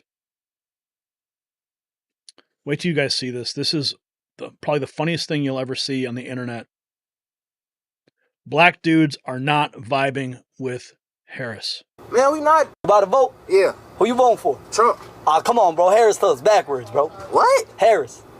Man, we not voting for that, man. We voting for Trump, man. And who you voting for, Trump or Kamala? Man, Trump. We ain't with that Indian ass, man. Who, Kamala? Yeah, we ain't.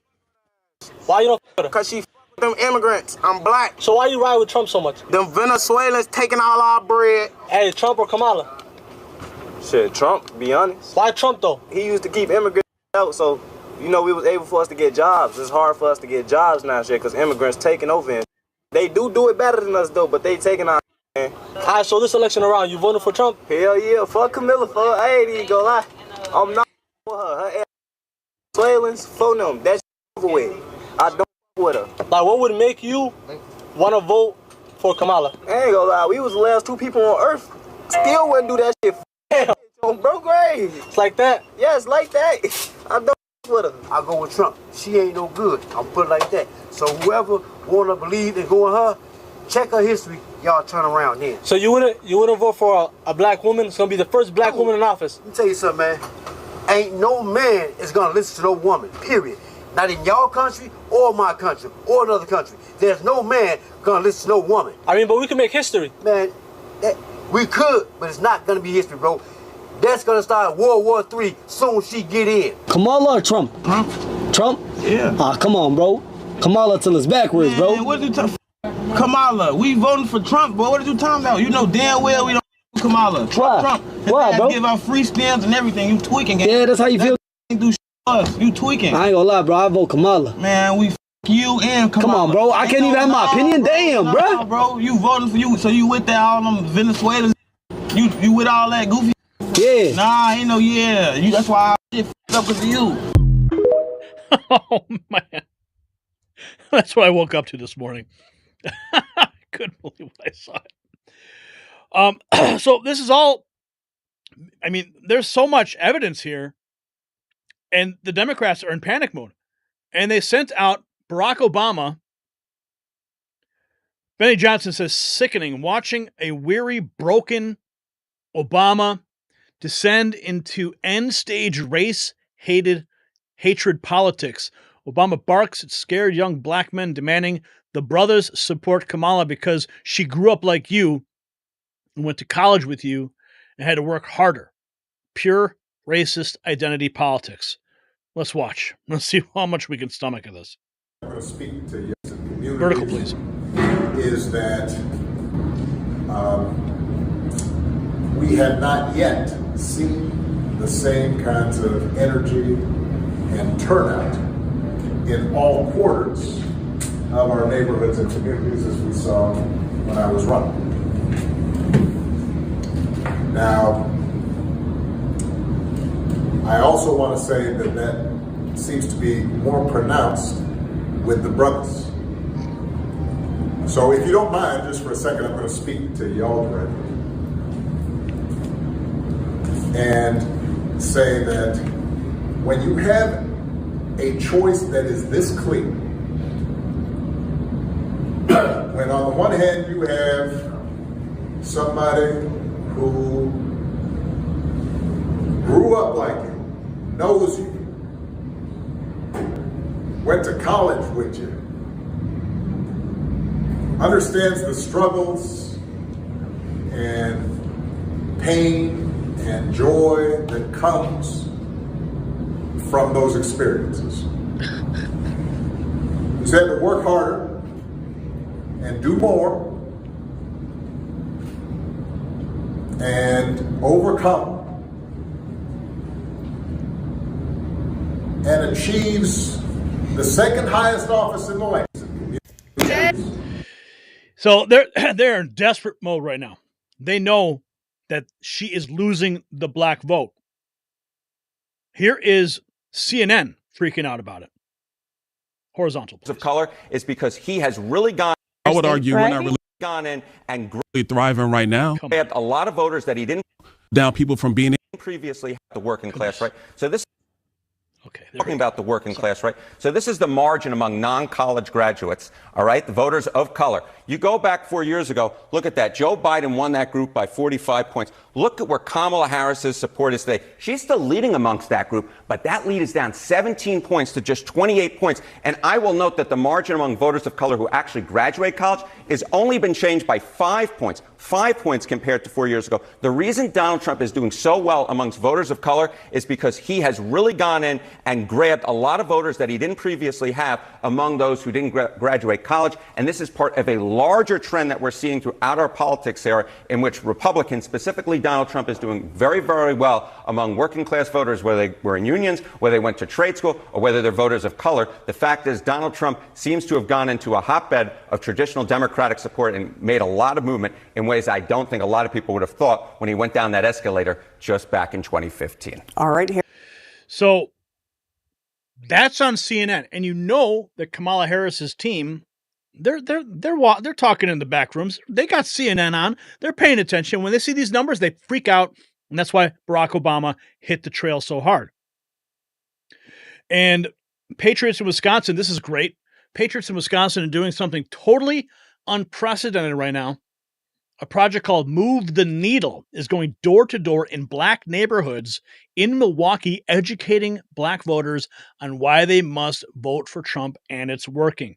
Here's some still shots of that in action. People are signing up and they are getting on the Trump train. Do you guys remember C.J. Pearson? I remember him when he was like, I don't know, 14 years old. Well, now he is 22 and he is really happy to vote for Trump. Let's see what he has to say here. They look like me, especially when that person who looks like me doesn't give a damn about me. Kamala Harris, so I'm C.J. Pearson, one of the young black men that President Obama yesterday tried to lecture into supporting Kamala Harris just because she, quote, looks like me. Now, guys, I don't know about y'all, but I think that my ancestors fought far too hard for my right to vote in this country for me to support someone just because they look like me. Especially when that person who looks like me doesn't give a damn about me. Kamala Harris, throughout her entire political career, hasn't done a single thing for black people, black men, or anyone, actually, for that matter. She failed to secure the border. She hasn't created a single job. She is actually probably uniquely terrible at her job. Barack Obama, another person who didn't do a damn thing for black people when he was president, believes that black men should set aside our disagreements, set aside our grievances, and just take one for the team. Barack, we've been taking one for the team when it comes to supporting the Democrat Party for decades. And what do we have to show for it? Our inner cities are destroyed. Violent crime is up. We are living in poverty in too many communities across this country. That is the reality of progressive policies in this country and all across America. So no, Barack, I'm not going to support Kamala Harris because you said that is my duty as a young black man. No, I'm going to support Donald Trump, the president who actually delivered for black people, brought about the lowest black unemployment rate in our nation's history, the president who actually gave a damn about our community. That's not rocket science, Barack. It's common sense. Yep. One of the That's just one. Here's another one. This because we're talking young black man. Obama, I'm a black man and I'm voting for Sorry, Obama, I'm a black man and I'm voting for Donald Trump for president, and there is no amount of lecturing or bullying or shaming that you can do that is going to make me change that decision. I am not afraid to vote for Kamala Harris because she is a woman. I refuse to vote for Kamala Harris because she has spent the last 4 years destroying this country. She has spent the last 4 years throwing up the borders to illegal immigrants. She has spent the last 4 years destroying this economy. We have seen over the past couple of months that she is not fit to be president. She can barely speak. She can't articulate a vision. And actually, she's pretty stupid.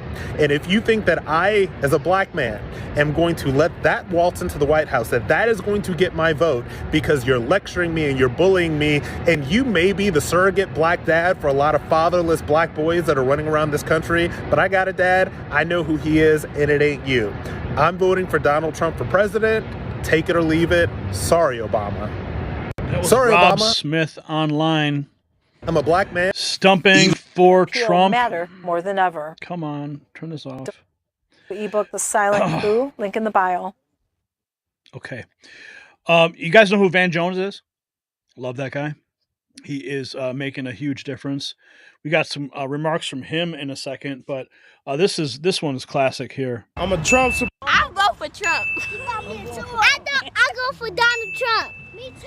I'll go for Trump. Trump, the best. Nah, I'm a Trump supporter. I'm a Trump supporter, man. Trump. Y'all know we gonna need Trump in that joint. But everything Trump over on this side of town. Look at my African American over here. Look at him. That was from Benny Johnson. Okay, here's Van Jones. Jones, former state representative. Hello, America, and hello, Georgia. I'm Vernon Jones, former state representative from the great state of Georgia. And I'm out doing my normal morning jog. By the way, it's a great day to be in Georgia. It's a beautiful fall day. But anyhow, I just had to pause for the cause. I, like many of you, observed and listened and watched Barack Obama last night as he addressed black men. But as a black man, he did everything but address us. What he did, he berated black men, he rebuked black men, he even scolded black men. Primarily because we will not fall in line and vote for Madam Lock-Up-Her Brother, Kamala Harris, because that's her record. As if black men are too stupid that we can't vote our self-interest, what's best for us, our pocketbook, our families. As if we've been immune to the past 3.5 years, as if we don't know that gas prices have been higher under Kamala Harris, food prices higher under Kamala Harris, interest rates on home mortgages higher under Kamala Harris, and runaway borders under Kamala Harris. But you know what? That's what the liberal white Democratic Party did. They dispatched Barack Obama out there to whip black men back on the plantation to vote Democrat. And you know, President Obama, he meant a lot to black people, but he didn't do anything for black people. And for him to want to come down from his mansion in Martha's Vineyard and tell black men how we should vote, really? You don't even live in Chicago anymore. You left your black community, Barack Obama, and you want to tell us how to vote? We're not having that, and we're not voting for Kamala Harris. Hello, America. Yep. So he's losing it. I think we got some more here. We got CJ. Yeah, we did that. Okay. President Trump says, I think Obama will be voting for me after he admitted there's a lack of enthusiasm for Kamala. Look at this post. Obama admits lack of enthusiasm for Kamala, especially with black men. I think Obama will be voting for me. Donald Trump posting that. You got to love his post, man. You really do. Let's see. Here is, okay, this is good. This is good. Scott Jennings on CNN. Now, keep in mind, there's like maybe 4 or 5 people who are still watching CNN. But this is Scott Jennings talking about the Democrats struggling with men of all races. Said about him. I mean, this is a political party that thinks gender is just a state of mind, and all of a sudden they're like, oh my God, we have trouble with moderate biological males. I mean, who is surprised about this? Yeah, I think Democratic Party elites like Obama and like others have been viciously attacking Donald Trump since 2016. And everything they've said about him is what they have always said about him. And I don't think it's particularly effective right now. I think their problem isn't attacking Trump. Their problem is finding reasons to give people to support Kamala Harris, this stop he made in this plea he's making to African-American men. I mean, he said today he insulted them. I mean, he, first of all, admits that they're not enthusiastic about her. He said, you just aren't feeling the idea of having a woman as president, and you're coming up with other alternatives and reasons for that. And I think one thing we've seen about Democrats over the years is that when they can't convince you to do something, they begin to insult you. Obama specifically, when he was having trouble with rural voters in Pennsylvania, go back all the way into his campaigns, he insulted them about their culture and values. I don't think it's helpful to insult a group of people who are already not enthusiastic about your campaign, but I think that's what he did today. The story tonight is they're struggling with men. Obama's insulting men, and they're out saying, well, let's fix it by sending Tim Walz out and hiring Mitt Romney. It's crazy to me. I'm sorry. This is not a campaign strategy to name Mitt Romney the Secretary of State. Are you agreeing? I don't This is a suggestion in a report. Exactly. I don't think I don't think we should force any candidate to name who their cabinet is prior to even winning. I think they should be out there talking to voters. I totally agree.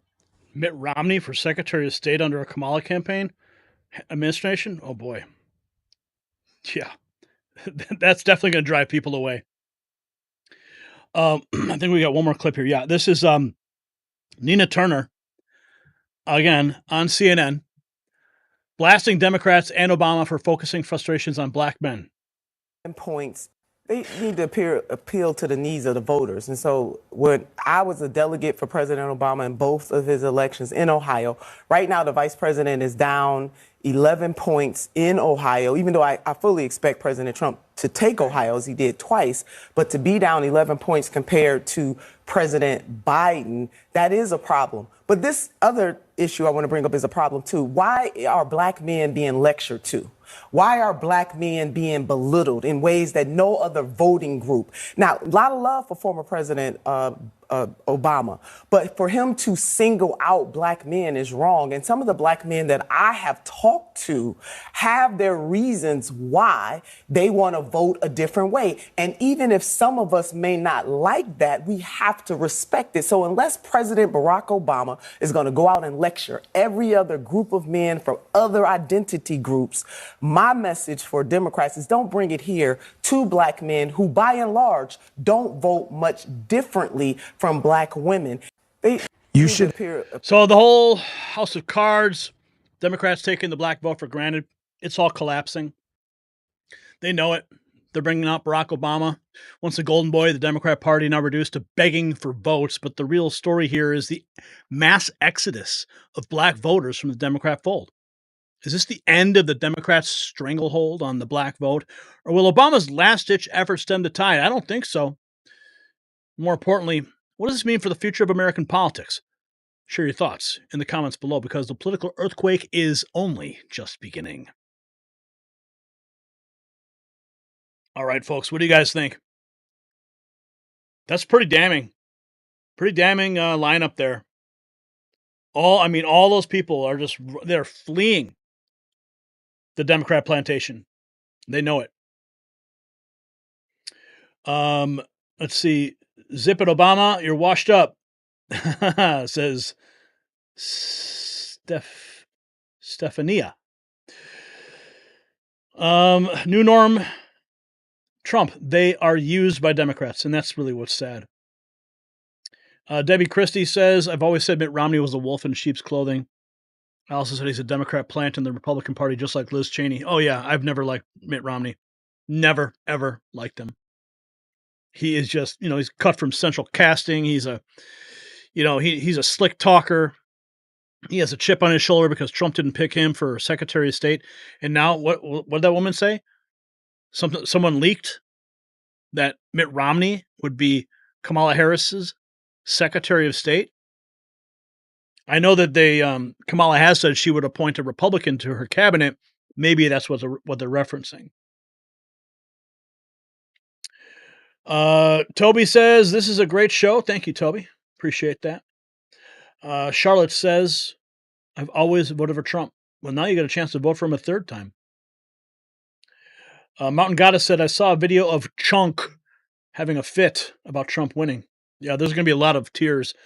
The salt will flow, as our friend Salty Cracker would say. The salt must flow. I'm praying all Americans will just understand we're all Americans. We need to just unify. Kamala does not care about all the people in Hurricane Helene, says Mary. Mike Taylor News says they had a plan to put 50 black-looking people that sold their soul to the white supremacists in place of power and put what? I don't know what that means. Okay, we've got hey, Pothead Kenny, what's up, dude? He says their own angry and attacks are coming back to haunt them. Oh yeah. All right, we got Operation Aurora. I'm going to break it down for you in case you don't know. If you saw Trump's talk today, I'm going to break it down for you what it all means. Okay. So we got some backstory. CNN. Okay, this is the story about the this one is about the cloned planes. This is really cool. So we've got that, some information on that. Okay. Okay, we'll start with this.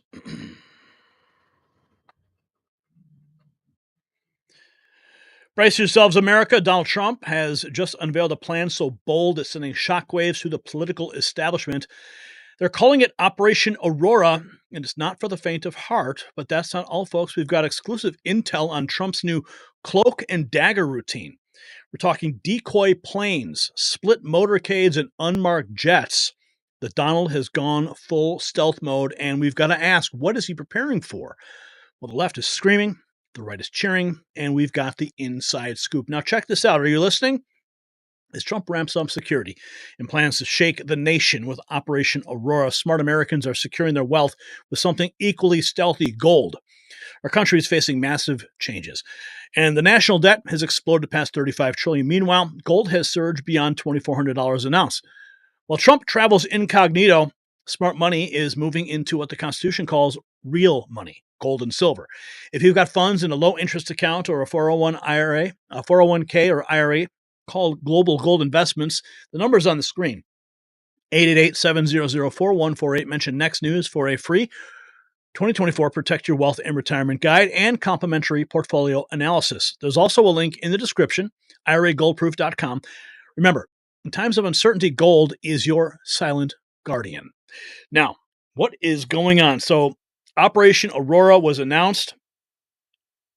President Trump announcing Operation Aurora in Colorado, which will force the removal of illegal migrant members of the violent Venezuelan gang, TDA. This is huge news. Huge news. At the same time, we are learning that Trump is amping up his security. More threats ensue. Remember that story we broke like a week ago where there was, they said there was missiles that were smuggled across the border, and the goal was to shoot down Donald Trump's plane. Well, it seems as though Donald Trump is taking that threat very seriously, and here is Jack Posobiec with more. He's had to cancel. Number one, President Trump, this is the headline out of the Washington Post right now, massive article. President Trump has requested military aircraft and vehicles amid threats to his campaign. The FBI has not ruled out that Iran may be involved. We're also seeing, buried deep within this, President Trump has now been traveling with additional decoy planes and dividing his motorcade at times and putting Trump in nondescript planes that do not have his name on the side instead of his long-standing 747 jet due to these security concerns. This, of course, Trump Force One. We're also hearing that that President Trump's campaign has had to cancel recent public events at the last minute due to a lack of personnel from the Secret Service, instead only putting Trump in a small room with reporters rather than a public event. Also, we're getting news from President Trump. I got this from a Trump campaign official. It's coming hot and heavy here, folks. I'm just giving it to you as I receive it. President Trump also plans to announce Operation Aurora today at his rally in Colorado. What he's doing is that he announces that he will, as president, invoke the Alien Enemies Act to deploy federal assets immediately against Tren de Aragua and migrant criminal networks operating within the United States, that he will invoke the Alien Enemies Act. This is all coming fast. So, yes, that was actually, so he's made the promise. He's made the promise that once he is in office, he is going to invoke this act. Here he is. In honor of Jocelyn, Nungari, Lakin, Riley, beautiful Lakin, Rachel, Morin, and all of the others that are dead and or mortally wounded at the hands of migrants who should never have been allowed into our country, I'm announcing today that upon taking office, we will have an Operation Aurora at the federal level.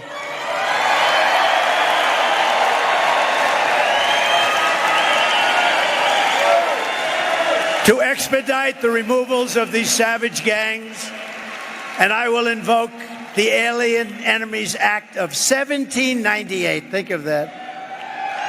1798. This was put there. 1798. That's a long time ago, right?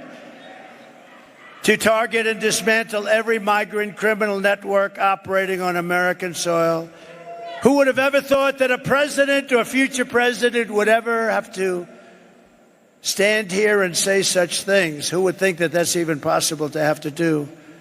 So many things are changed in the last 4 years, but that's the state of our country now after Kamala and Joe Biden have just absolutely destroyed our country. So I'm going to break down what exactly Operation Aurora is and what this Alien Enemies Act stands for. But let's continue with some of the remarks still from Colorado. Day, because in Aurora, multiple apartment complexes have been taken over by the savage Venezuela prison gang known as Tren de Aragua. Or is your law enforcement and law enforcement all over the world? They know them all over the world. They're a savage gang, one of the worst in the world. And they're getting bigger all the time because of our stupidity. They're known as TDA.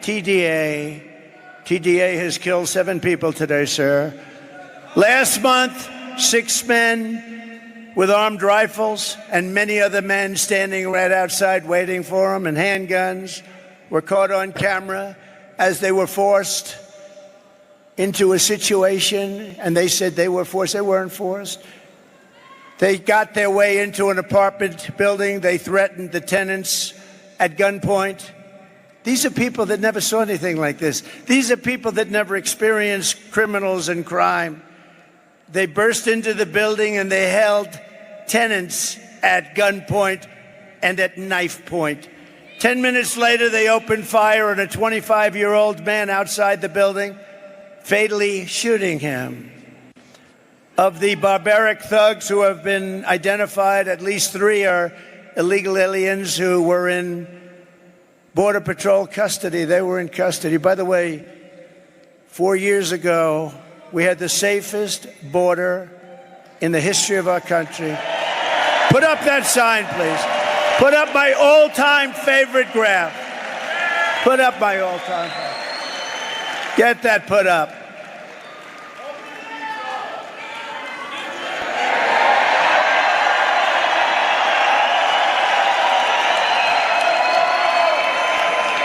That is the most beautiful graph I've ever seen. It's the most beautiful piece of paper I've ever seen. I take it home every night and I sleep with it and I kiss it. Oh, I kiss it. Boo boo. Because without that sucker, I wouldn't be here right now. So if you think about it, Mr. Pastor, great job you did, Pastor. If you think about it, illegal immigration saved my life. I'm the only one. Usually it's the opposite. It's usually the opposite. Thank you very much. But you see that arrow on the bottom?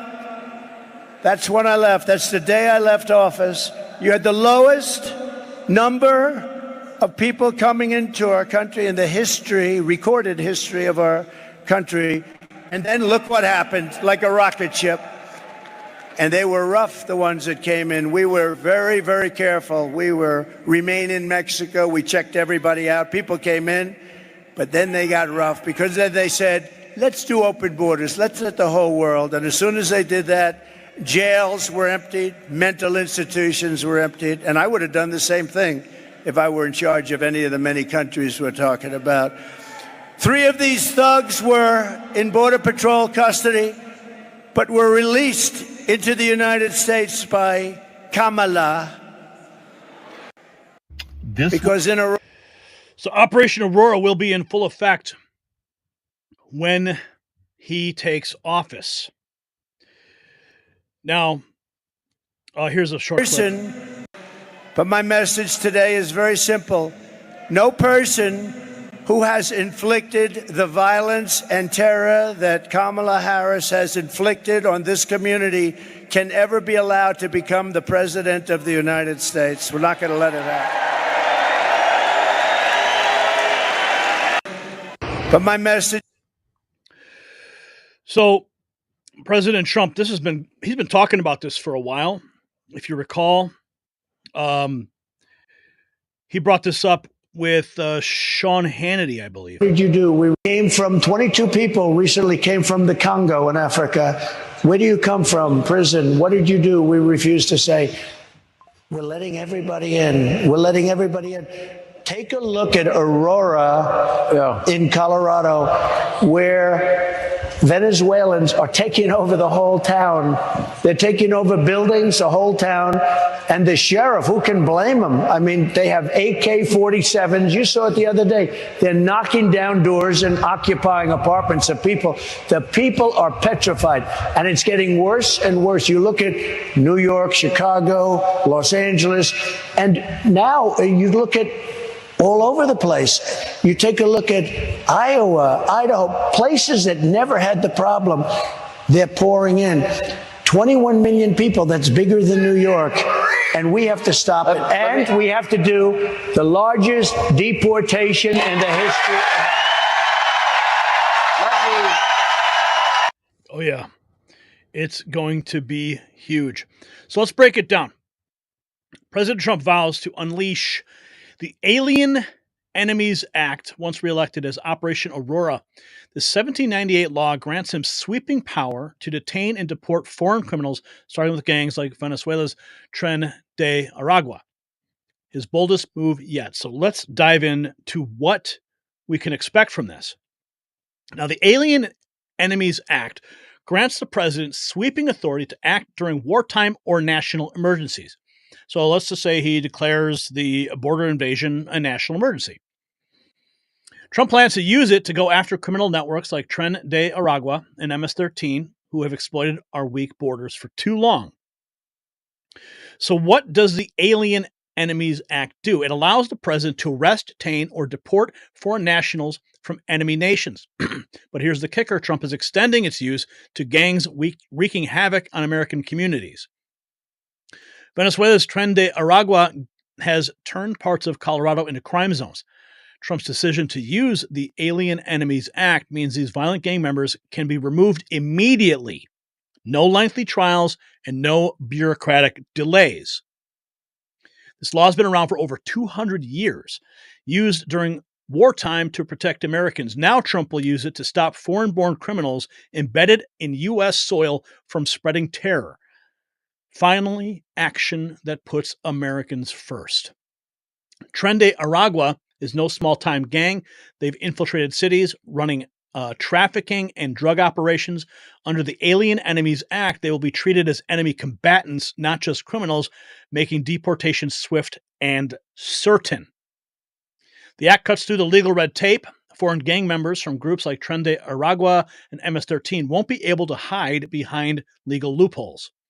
They'll be detained and sent packing, no appeals. This is war on criminal networks, he is declaring. He's not playing games. He's sending a message to every illegal immigrant criminal network. Your days of exploiting America are over. The Alien Enemies Act is his weapon to take them down, starting with Colorado. Under this law, Trump can act without waiting for Congress or the courts. Foreign nationals tied to criminal activity can be rounded up fast, and it's a power no president has fully unleashed until now. For too long, we have watched as criminal gangs like Tren de Aragua flooded our communities. Local law enforcement has been powerless, but Trump's plan to invoke the Alien Enemies Act changes the game. America will not be a playground for these criminals. So what's next? Trump's targeting Colorado first, making no mistake. This is just the beginning. Criminal networks, foreign nationals tied to violence, anyone who threatens American safety is in the crosshairs now. The Alien Enemies Act gives the president more authority than you think. It's not just about deportation. Trump can detain gang members, restrict their movements, and remove them from U.S. soil without interference. Expect backlash for sure. The media and the rabid left will scream unfair and racist, but we know what's really unfair. Criminal gangs like Tren de Aragua tearing apart our cities while politicians do nothing. Trump is doing what no one else has the guts to do. This law was designed to protect America during times of crisis, and right now, with violent gangs taking advantage of open borders, we're in a crisis. Trump's invoking of the Alien Enemies Act is exactly what we need. Make sure you follow our account for updates as Trump leads the charge against these illegal immigrant criminal networks. Tren de Aragua and MS-13 will soon learn what happens when America fights back. Stay informed and join the movement.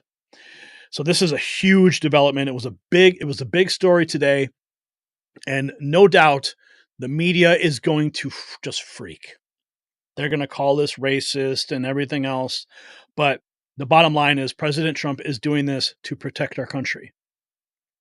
He's been talking about this. He's been watching what's been going on with Aurora in Ohio, Springfield, Ohio. Help is on the way. Trump announces his mass deportation operation will begin with Aurora and Springfield. This is an invasion from within. We have to get these people out of here. So there you have it, folks. Operation Aurora, Trump's master plan to rid America of criminal gangs, all while he's playing a high-stakes game of hide and seek with his own security detail. It's bold, it's controversial, and it is pure Trump. But here's what I want to know from you. The sudden increase in security, is it because of those missiles that were supposedly smuggled across the border? Is it preparation for Operation Aurora? Is something bigger on the horizon? And what will be the fallout if Trump pulls this off? You know the media is going to go crazy. So the comment section is open, and we want to hear from you. Drop a thought.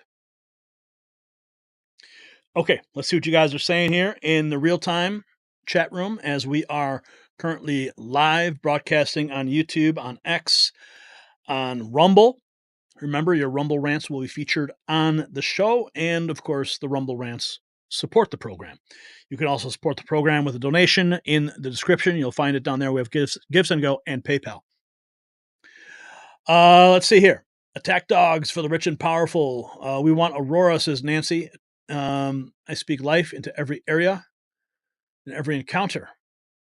Smith Act. Nancy, please explain. I don't know what the Smith Act is. Buffy Wells says the military is only as strong as its personnel. General Milley is a traitor. It appears he set out to gut the military. They're forcing DI classes at West Point. Looks like there was a Rumble rant that just came through here. I think I saw it. Where'd it go? Oh, where'd it go? Ronnie from Tennessee says, blessings, Gary. Thank you. Oh, there it is. Empty Promises. Drop another 5 spot. Thank you so much. Appreciate that. In the Biden economy, that's about a gallon of gas, right? Thank you. We appreciate that. Any more Rumble rants, we will feature you. We really appreciate it, and it supports us. Okay, we've got John Galt saying the Democrats can never be trusted. Sabrina says World War III is not far. Let's see. I'm going to get back to the bottom of this one here.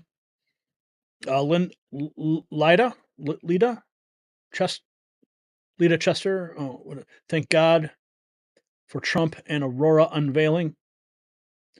Our boy says we aren't censoring here with one exception, no F words. Yes, I'm the only one allowed to drop F bombs here. I try not to. YouTube deleted a Megyn Kelly video in the middle of me watching it. Really? I wonder which one that was. Okay. And let's see here. Let's pray that no weapon formed against him shall prosper. And that's true. I mean, we're seeing it. I mean, how many times have we seen these attacks from lawfare to, you know, the indictments, the SWAT raid on his house, the assassination attempts? I mean, every single time he's attacked, he only grows in strength. He's like freaking Obi-Wan Kenobi. Let's see here. We've got a couple more comments here. Thank God. Well, good day, Gary from Australia. Good day, mate. Good day, Priscilla. Oi, oi, oi. Oh, I love my Aussie friends. I love them all. You guys are great. What, Brian? What was it that Elijah's wife, Gaza? I think she called me Gaza, Gary. But it's like a term of endearment. I'm gonna have to ask Elijah. Teener Guy says, keep up the great work, Gary from San Francisco. Thank you. Appreciate that. Trump should have been in office. I agree with you there, for sure. Planet Pirma, great show, Gary. Thank you. Utah's in the house. God's protection over Trump. Julie45 has Aussie friends. UK's in the house, too. What's up? David Potter. Any relation to Harry? UK here. Will Trump have to declare martial law in order to bring the military to carry out the act? I don't think so. No, I don't think he'll have to declare martial law. I think he just has to declare a state of emergency. Martial law would look very different. Like, they once they grant these emergency powers for specific things, like they did during the pandemic, they are granted certain extra power. So that's probably what he'll do. Declare the border a national emergency, which it clearly is. And then he'll have the authority to invoke that act. Dave Wollenberg says, I love my N3 family. Let's go, Brandon, says Tino. Blessings from Myrtle Beach, South Carolina. Myrtle Beach is a beautiful place. God's energy is on our side. New Norm Trump, love for Gary. Right on. Hey, everyone, let's get a heart storm going. Just start tapping that heart. Let's see all those hearts like fly up on that screen. Can we do that? Let's see it. Come on, I'm waiting. I'm watching. There we go. I see you guys. How cool is that? Tapping the hearts. Yeah, look at them all. Oh, my goodness. Whoa. This is great. That's so beautiful to see that. I love you guys. I love you guys. Oh, man. Okay. Wow. Wow. Look at all the hearts. You guys really love me. Oh, man. I'm glad we're doing these lives again. I really am. Because I get to interact with you guys. It's really beautiful to see you guys. But it's 8:00 here. It's Friday. It's been a long week. Is it Friday already? I know we took the day off yesterday. That's because the show previously, the Wednesday show, man, I was up till 5 a.m. We did like a 4-hour show. There were some technical problems, and it just screwed me up the next day. Like I must have slept forever. And then it's just like it got too late to do a show. I'm like, I can't do it. I can't pull it off. So I'm here for you guys now. And I think we put together a pretty good show for you tonight. I really do.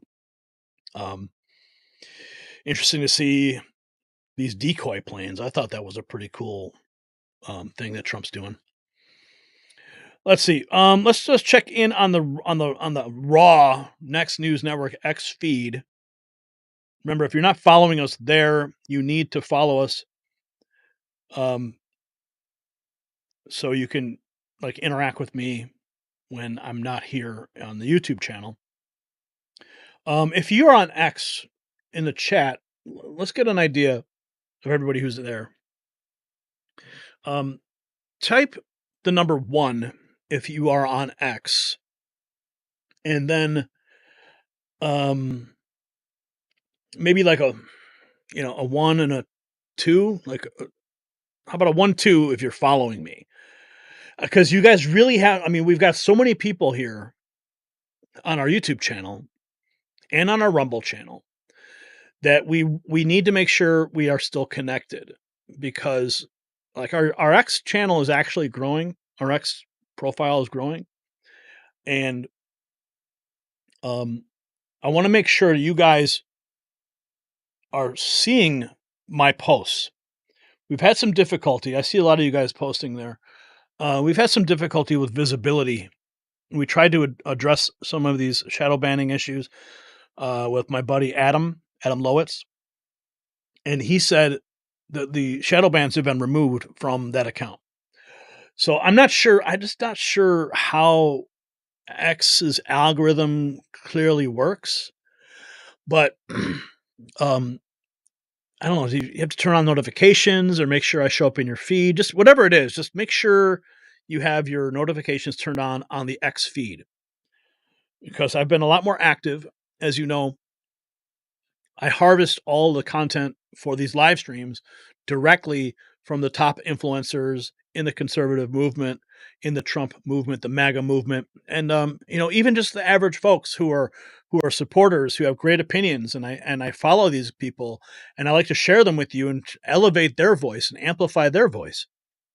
While YouTube is going to amplify, authoritative voices of disinformation from CNN and MSNBC and suppress us, I want to elevate the voices that matter, and that's your voice. So make sure you are following us. I'm going to check the analytics in a little bit to see how many new follows that we got today, and I'm going to celebrate that for sure. So checking in on the feed, DeSantis issues a warning to residents to avoid preventable post-hurricane fatalities. My guess is he's saying, you guys better not mess around, or you're going to get, some executive justice from the police department.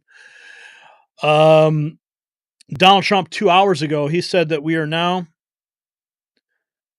known all throughout the world as Occupied America, but everyone here in Colorado and across our nation, I make this vow to you, November 5th, will be Liberation Day in America.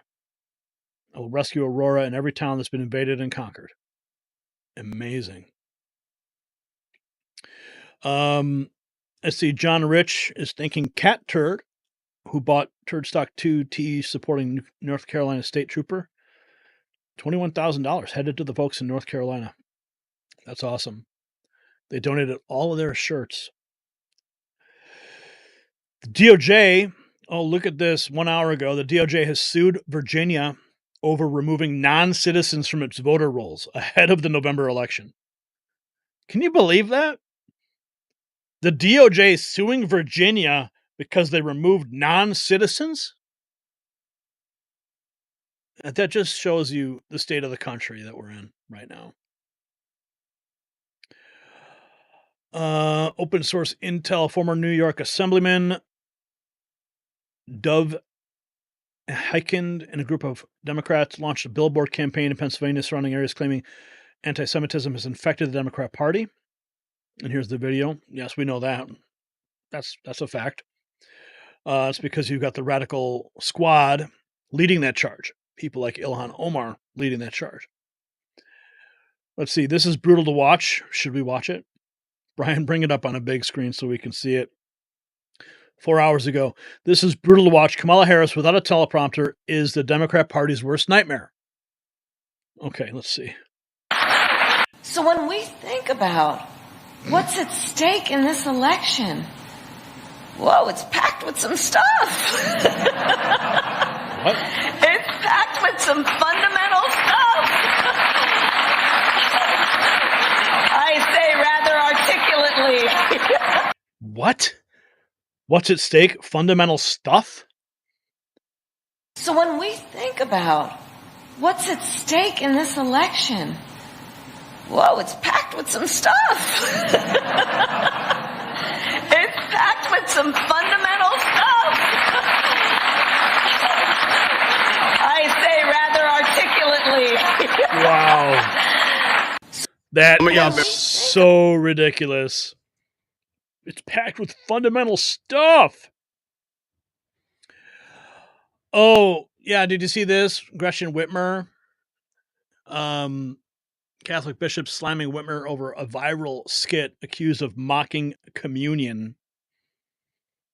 Yeah, maybe I think I did post that on the X profile. Let's just scan the feed real quick.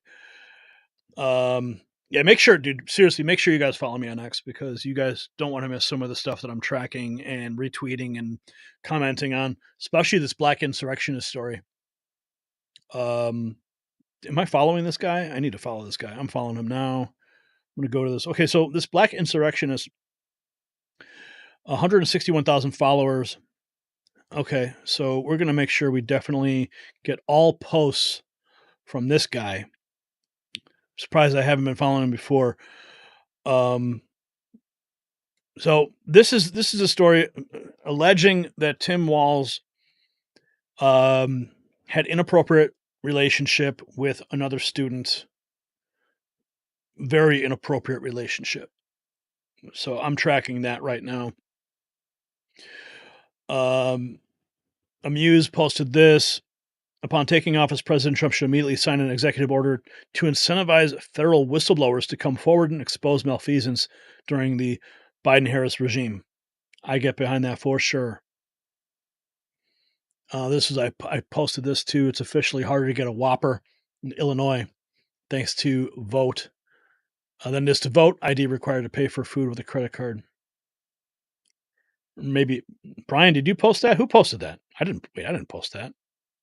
Did you post that? Did Tom post that? That wasn't me. Maybe Tom did. I don't know. Again, make sure you keep your eyes open for this film's release. It is called The Man You Don't Know, and here is the interview that I did with Joshua Machilio, head of Global Ascension Studios, the man behind the film, The Man You Don't Know. That's there. Declaration of Memes posted this headline. ABC News, Trump's unprecedented campaign pitch. Elect me to get revenge on the government. He's like, I'm listening. It's so fun. Oh, did you guys see this one? Oh, I thought I had this tagged earlier. Roger Stone calls this the New World Order demon. This is Kamala Harris on the cover of Vogue.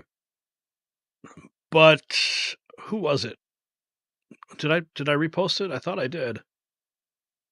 Well, maybe I didn't.